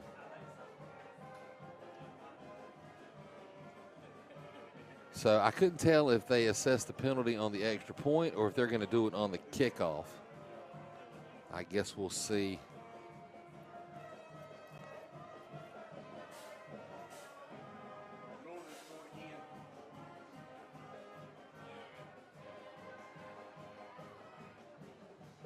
So it looks like quick score update.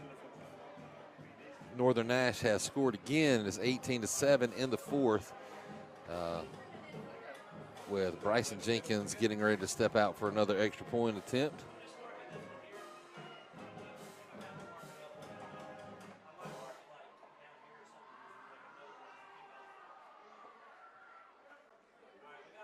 So based on where the football is being placed for the kickoff.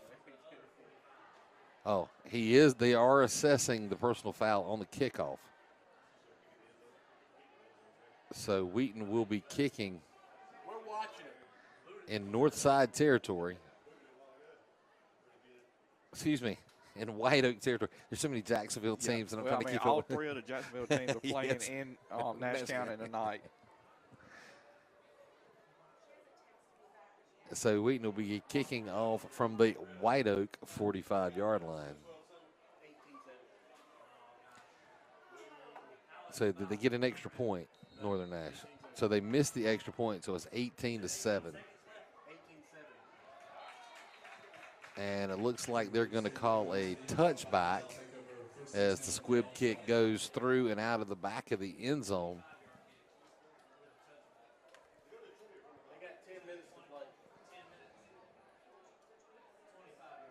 So it'll be 1st and 10 for the Vikings from their own 20-yard line. Of course, there was 10 minutes to go in the game over at Northern Nash. With them, the extra point was missed, so it's 18-7. Still a two-score game. And we'll see if we can get a Rocky Mount score update here in a few minutes.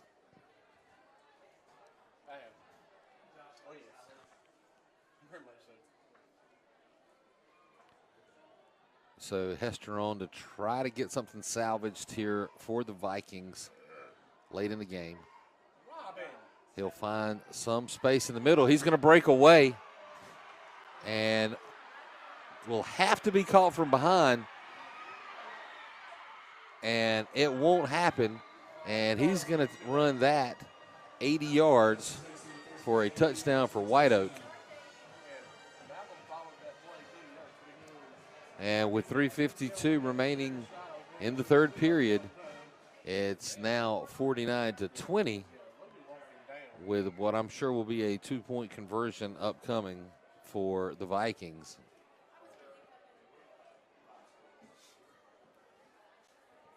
All right, I'm going to take your shot now. No way.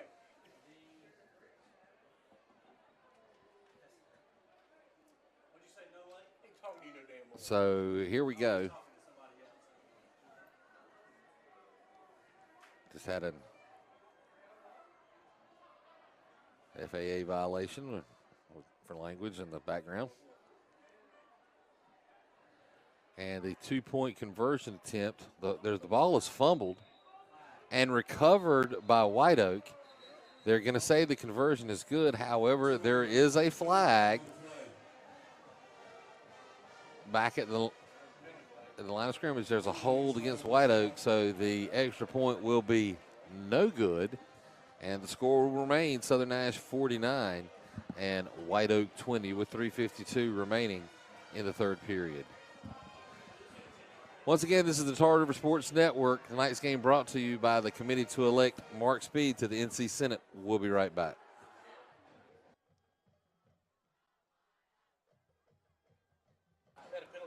I take that back. We're right back before that. They do get another shot at the two-point conversion. And there's another flag. I think that's going to be encroachment against the Firebirds.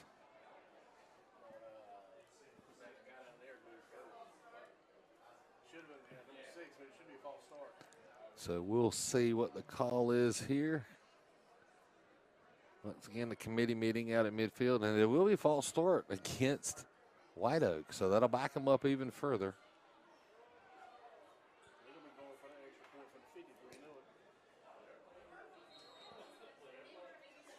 So their two-point conversion is now coming from the 17-yard line. Or really, I guess that's the 18-yard line. Yeah, it's 18.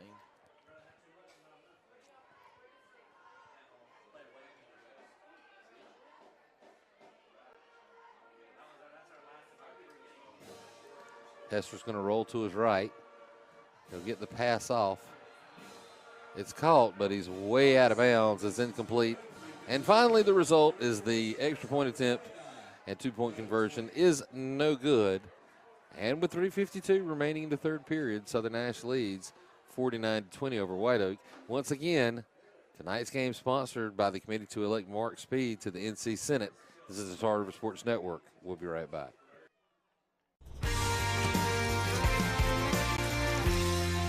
Hello, I'm Mark Speed.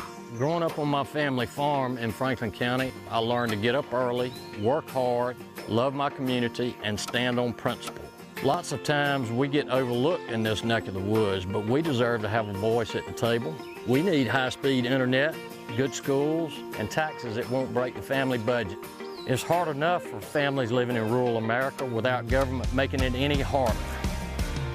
I'm Mark Speed, and I approve this message because you deserve to have a voice at the table.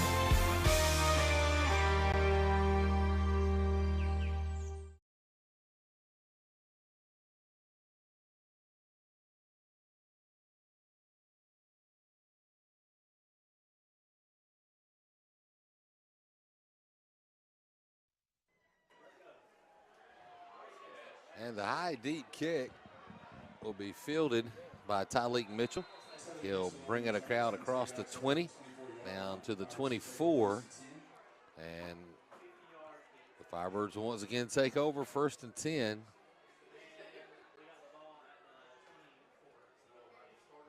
Really, it's actually a lot of football left to be played.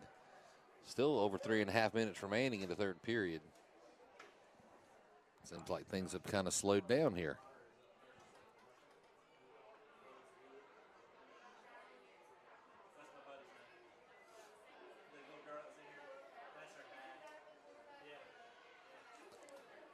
And Cooper will hand it off to Taliq Mitchell. Taliq Mitchell on the carry is going to take it up past the 30-yard line, bring up 2nd down. A gain of about 8 on the play is going to bring up 2nd down and 2. I'm a little surprised that Taliq and Traylon are both still in the game.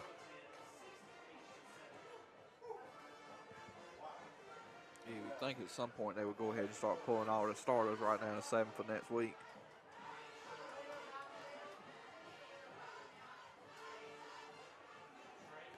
And Traylon will get the handoff. However, he's going to be thrown for a loss. Looks like he's taken all the way back to the original line of scrimmage. Or close to it. A loss of 7 on the play will bring up now 3rd down and 9. Looks like a great place to see Cooper throw the football.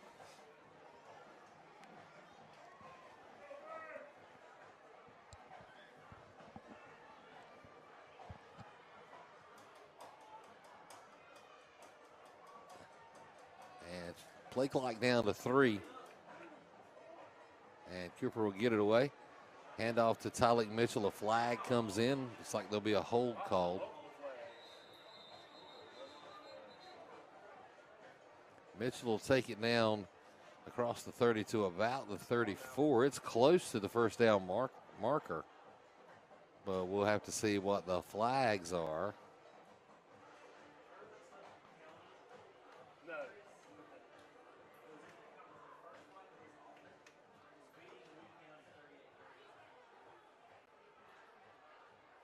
Obviously in the vicinity of a hold.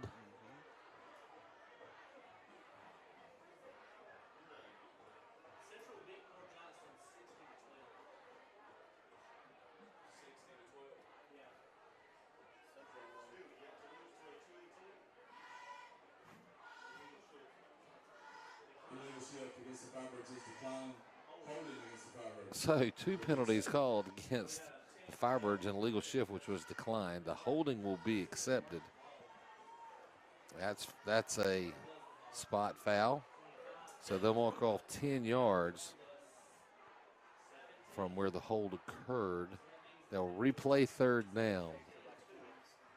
So that's going to bring up third and about 17 now for Southern Nash.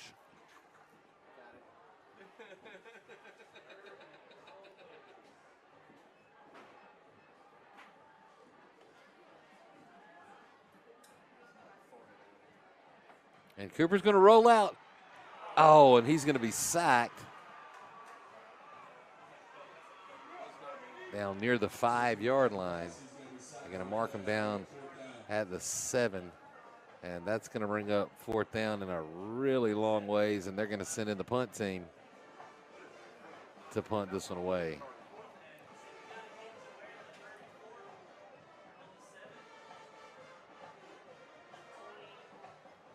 As John Tollison will once again punt from pretty much the back of the Southern Nash end zone.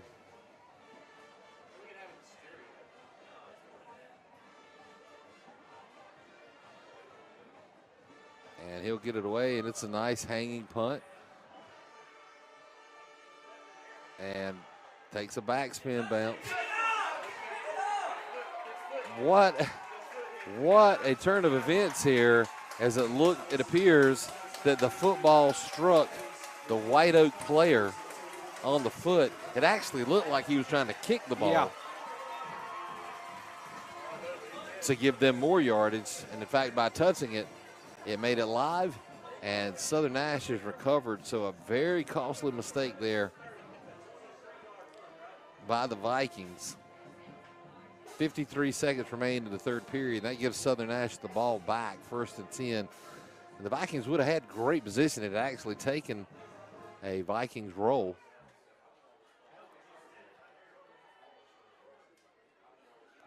And this time it's a reverse. And Taliq Mitchell finds a lot of room. And he's down to the 47-yard line. And so definitely some breathing room now for the Firebirds as it's 1st and 10. Just 3 yards shy of midfield here for the Firebirds. And I don't know if they're going to try to get a playoff before the end of the third. The play clock's got a couple of extra seconds in it. And they will get the play away. And this will be handed off to Luke Faulkner. And he'll take it across midfield down to the White Oak 48-yard line. And that'll bring us to the end of the third period up on the Baker Professional Services scoreboard with Southern Nash remaining in the lead by 29. Your score 49-20, Firebirds over the Vikings. This is the Tar River Sports Network. Tonight's game brought to you by the committee to elect Mark Speake to the NC Senate. We'll be right back. Hello, I'm Mark Speed. Growing up on my family farm in Franklin County, I learned to get up early, work hard, love my community, and stand on principle. Lots of times we get overlooked in this neck of the woods, but we deserve to have a voice at the table. We need high-speed internet, good schools, and taxes that won't break the family budget. It's hard enough for families living in rural America without government making it any harder. I'm Mark Speed, and I approve this message because you deserve to have a voice at the table.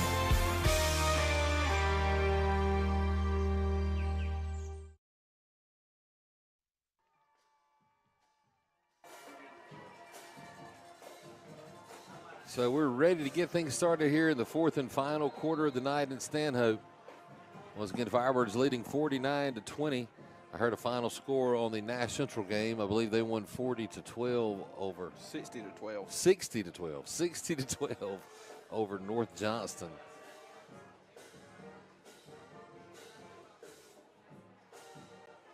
And Taliq Mitchell with the handoff, and he'll cut back to the middle and take it down close to first down yardage. We'll look for the spot here to see where it is. And they will signal that it is a first down for the Firebirds.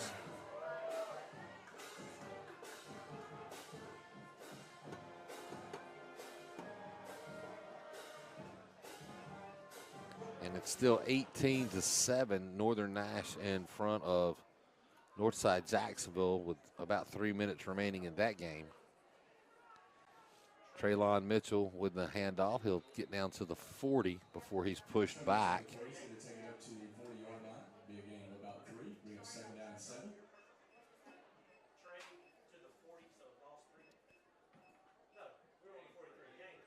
So pickup of 3 is going to bring up second down and 7 now for the Firebirds.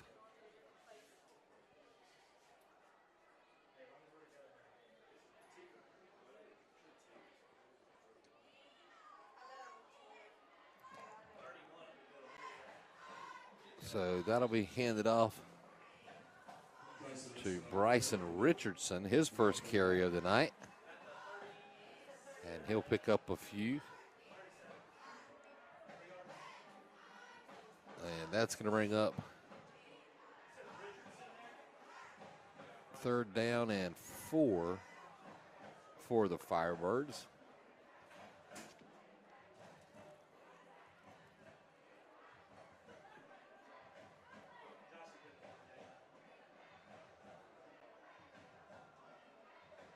And the ball comes loose. And Taliq Mitchell is able to recover the fumble. However, there'll be a slight loss of about a yard on the play, and it'll take us to fourth down. It'll be 4th and 4. And looks like Announce that they will have $2 slices of pizza and 15 for a whole pizza on the way home. Also, chicken sandwiches for $5 and hot dogs for $1. If need something for the ride home. so 4th and 4 here. Bachelor elects to go for it. And the pitch to Taliq Mitchell. He'll find room and get out across the 35 down to close to the 30. And that'll be enough yardage to move the chains again. So the ball will remain in Southern Nash possession. 9.5 minutes remaining. Up on the Baker Professional Services scoreboard.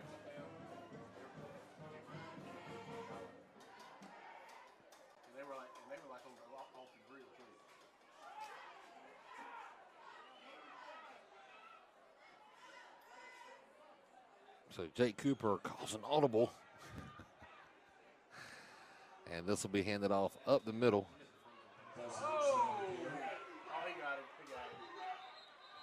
And there was some contact after the play over on the sidelines from one of the White Oak players along with Taliq Mitchell.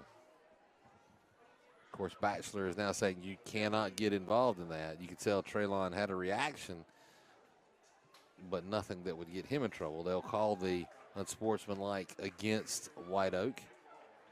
And that'll tack 15 yards and an automatic first down for the Firebirds.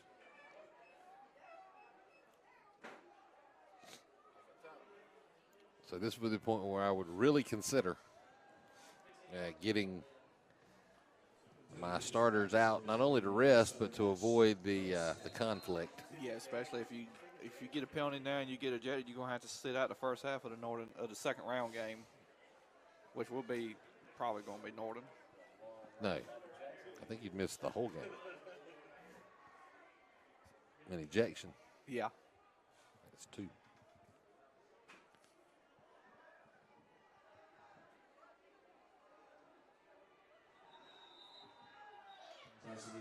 And Bryson Richardson on the carry. Looks like he'll pick up about a yard, bring up second down and 9. Yeah, there is a sit 2 games. As a matter of fact, that carry is over to any other sport you play, even if it goes into the next season. That's right, because who was it? It was somebody. I forget who it was. It happened to another local team. I want to say it was Rocky Mount. It actually happened during baseball season. There was a player that was ejected during soccer season. Yep. When the fight broke out, which basically the Southern Nash soccer team was disqualified last year, and because of no more games remaining, this baseball player had to sit in the first 2 baseball games. Taliq Mitchell will take it to the left side. He'll get pushed out of bounds just shy of the end zone. Looks like they're going to mark him down at about the 2-yard line. So it'll be first and goal, Southern Nash from the 2. And that should do it for Trey Mitchell. After a heck of a night, we'll try to get some overall rushing yardage from Trey on the night as he put up some pretty big numbers this evening. I changed that shot just in time before you moved it. Landon Baker out wide to the left. And this will be handed off to Bryson Richardson. And he'll take it into the end zone on the 2-yard run. Actually a 1-yard run, but touchdown Southern Nash, 7:35 remaining in the game.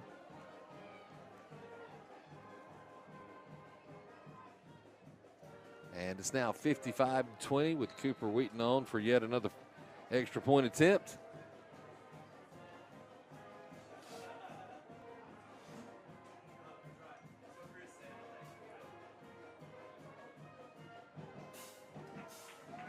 And he is good again, and it is now 56-20, 7:35 remaining in the game. This is the Tar River Sports Network. Tonight's game brought to you by the committee to elect Mark Speed to the North Carolina Senate. We'll be back in just a moment.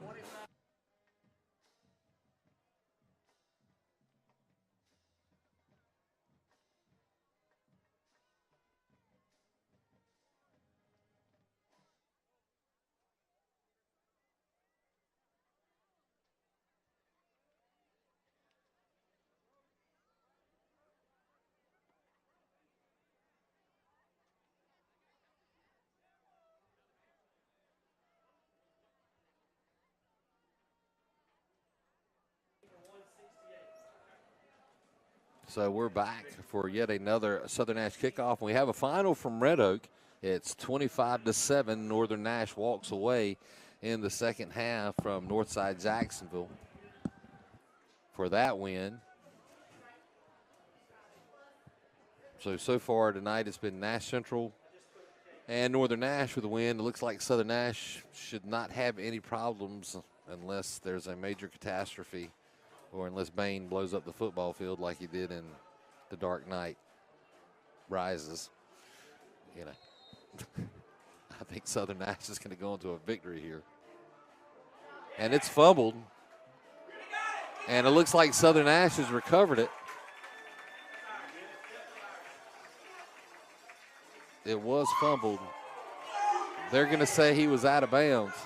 Now he changes it. They still don't know which way they're going.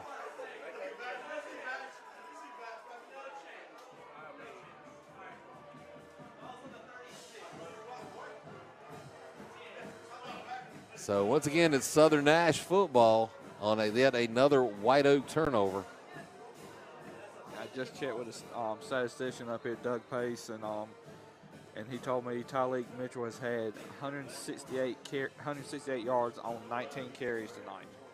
And Traylon had 178 yards. Yes, on less carries. Well, he had the 2 big touchdown runs as well as another run that led to that second touchdown that he scored. So it's going to be Southern Nash football.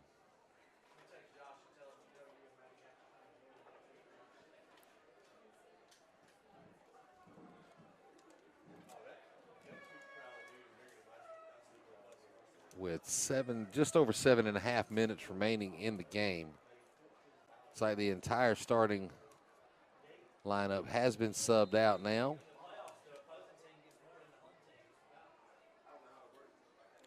So the starters will take a rest for the rest of the night to get ready for Northern Nash as they have moved on to victory. So it'll be a repeat of a couple of weeks ago next week, as Southern Nash will make the trip across the county to face the #1 overall seed in the East, Northern Nash. Kind of a reverse of fortunes from 2019.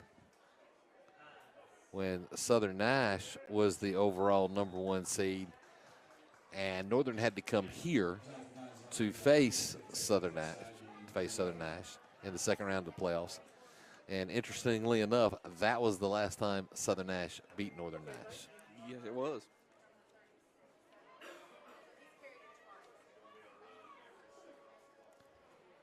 So this Firebird team does seem to be rejuvenated and kind of reborn since the last Northern Nash game. So should be an interesting game next week.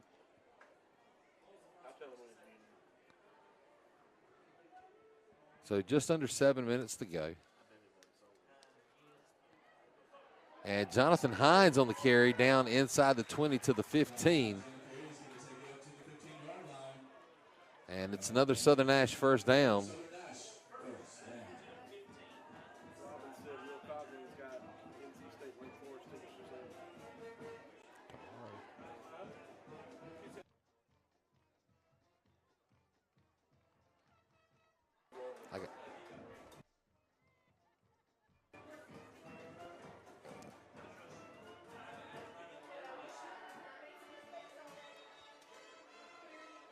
So Cooper again under center. He'll let as much clock run off as he can. And a pitch to, I believe that is Jonathan Hines again on the carry, or is that Bryson? That was Jonathan Hines. Yep. He'll be pushed out of bounds. After a gain of about 3, he's going to bring up second down and 7.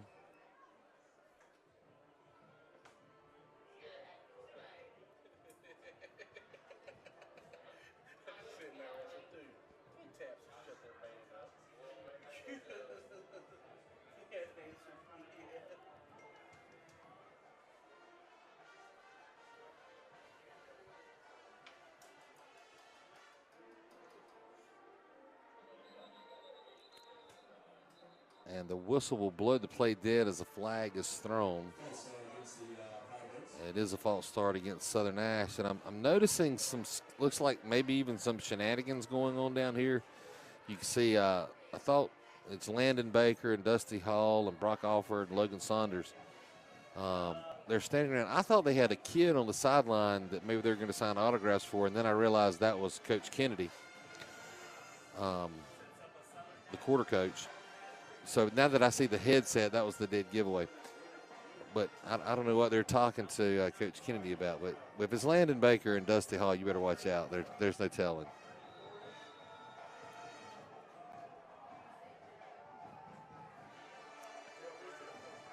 I'm letting you on that. I'm letting you on that, Liam.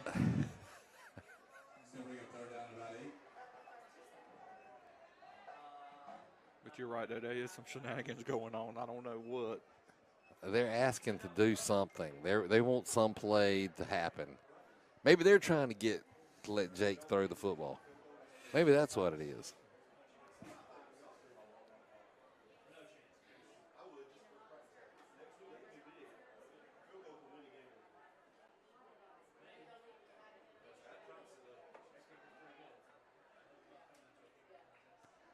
And this time it's Hines again on the carry. And he's going to take it down inside the 5. That'll be enough to move the sticks. So a fresh set of downs inside the 5-yard line. It's first to goal for the Firebirds as we pass the 4-minute mark left in the game.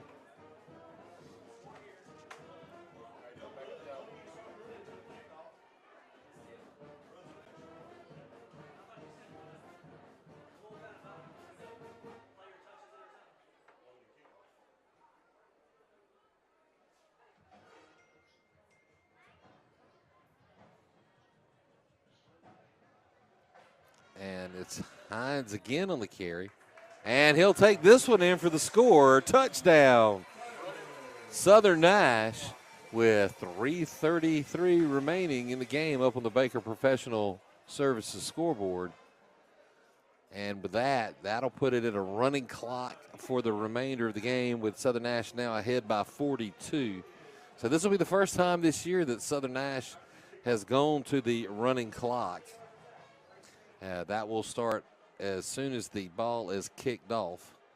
Extra point coming here from Cooper Wheaton. And he'll miss this one as he slices it hard left. But still, 62-20. It's a 42-point lead for Southern Nash and a running clock. Let it run.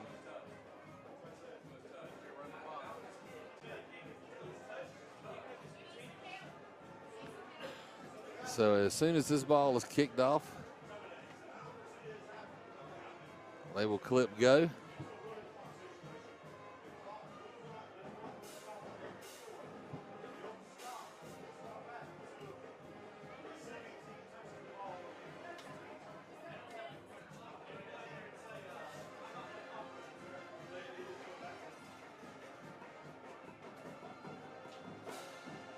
So Wheaton on for the kickoff.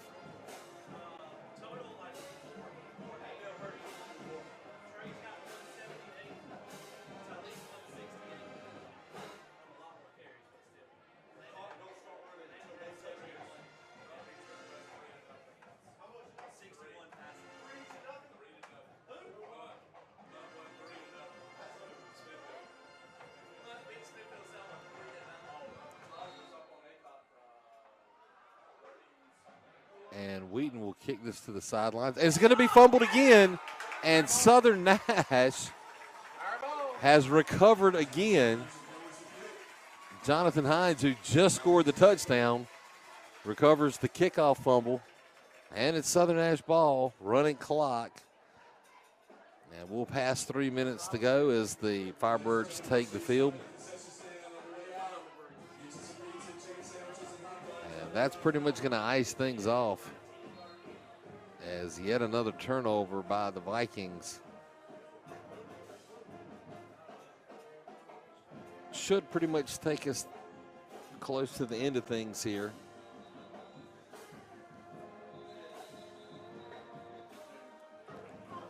And White Oak is going to call timeout. Not sure why they're calling timeout. They're down by 42, but White Oak has called timeout. I guess they don't want to be like Roy Williams. I'm thinking maybe they want to get some subs in. I mean,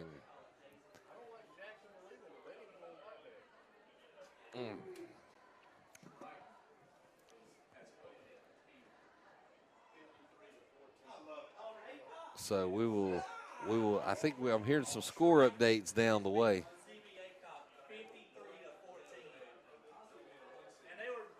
So Triton beat CB Aycock 53-14, and then I heard a while ago it was Smithfield Selma Hunt score. It was 3-0. Hunt won. Yeah, and Hunt won. That was the final. Yeah. Is there a final score yet on the Rocky Mount game? Let me see.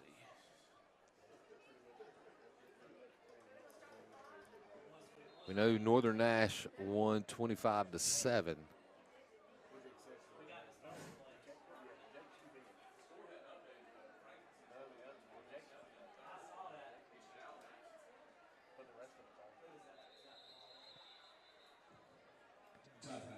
And Bryson Richardson on the carry.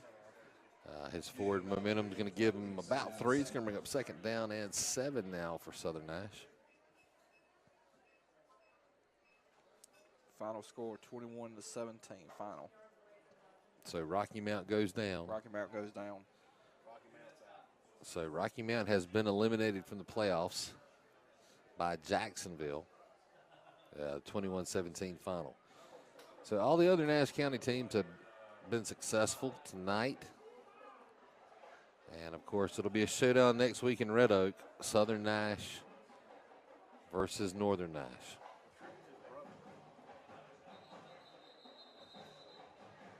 I believe that was that was Bryson Richardson on the carry. They're going to give him all the way to the 35. It's going to bring up third and about 4 now for the Firebirds. As we pass a minute and a half. A first down here in the next couple of plays, and it's over. It's over anyway, but the ball will never go back. You'll see victory formation. So I just want to give a quick thank you to tonight's sponsors, the committee to elect Mark Speed to the NC Senate, as well as we want to thank our sponsors for the entire season, also especially to Baker Professional Services for sponsoring the scoreboard for the entire season. As there is a fumble on the field, it's going to be White Oak football. They will take the field I don't know, with the running clock, they may not even have enough time to come out and get set. We're down to 45 seconds. But as I was saying, I just want to thank all the sponsors throughout the season. Let everybody know we will be bringing this to you live next Friday night from Red Oak. There is a sponsorship opportunity available if you, or your business, or if you know someone that would like to broadcast here on the Tarver Sports Network. Please contact Mark Cohn via Facebook or at the southernnashnews.com if you'd like to sponsor.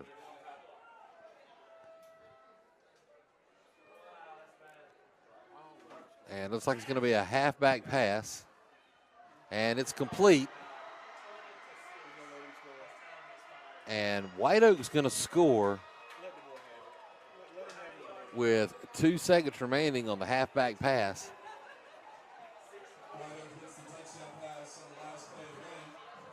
And that'll bring the game to an end. I guess, don't know if they're going to even let them kick the extra point.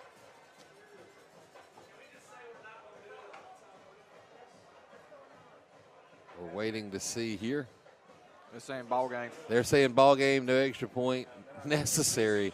And the final score here in Stanhope, Southern Nash 62, White Oak 26. Southern Nash once again advances to the second round of the state playoffs, and we will be live on the Tarver Sports Network next Friday night from Red Oak. Join us then.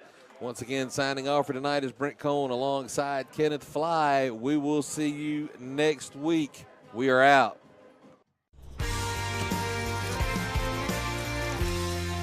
Hello, I'm Mark Speed. Growing up on my family farm in Franklin County, I learned to get up early, work hard, love my community, and stand on principle. Lots of times we get overlooked in this neck of the woods, but we deserve to have a voice at the table.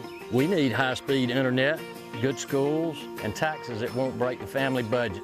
It's hard enough for families living in rural America without government making it any harder.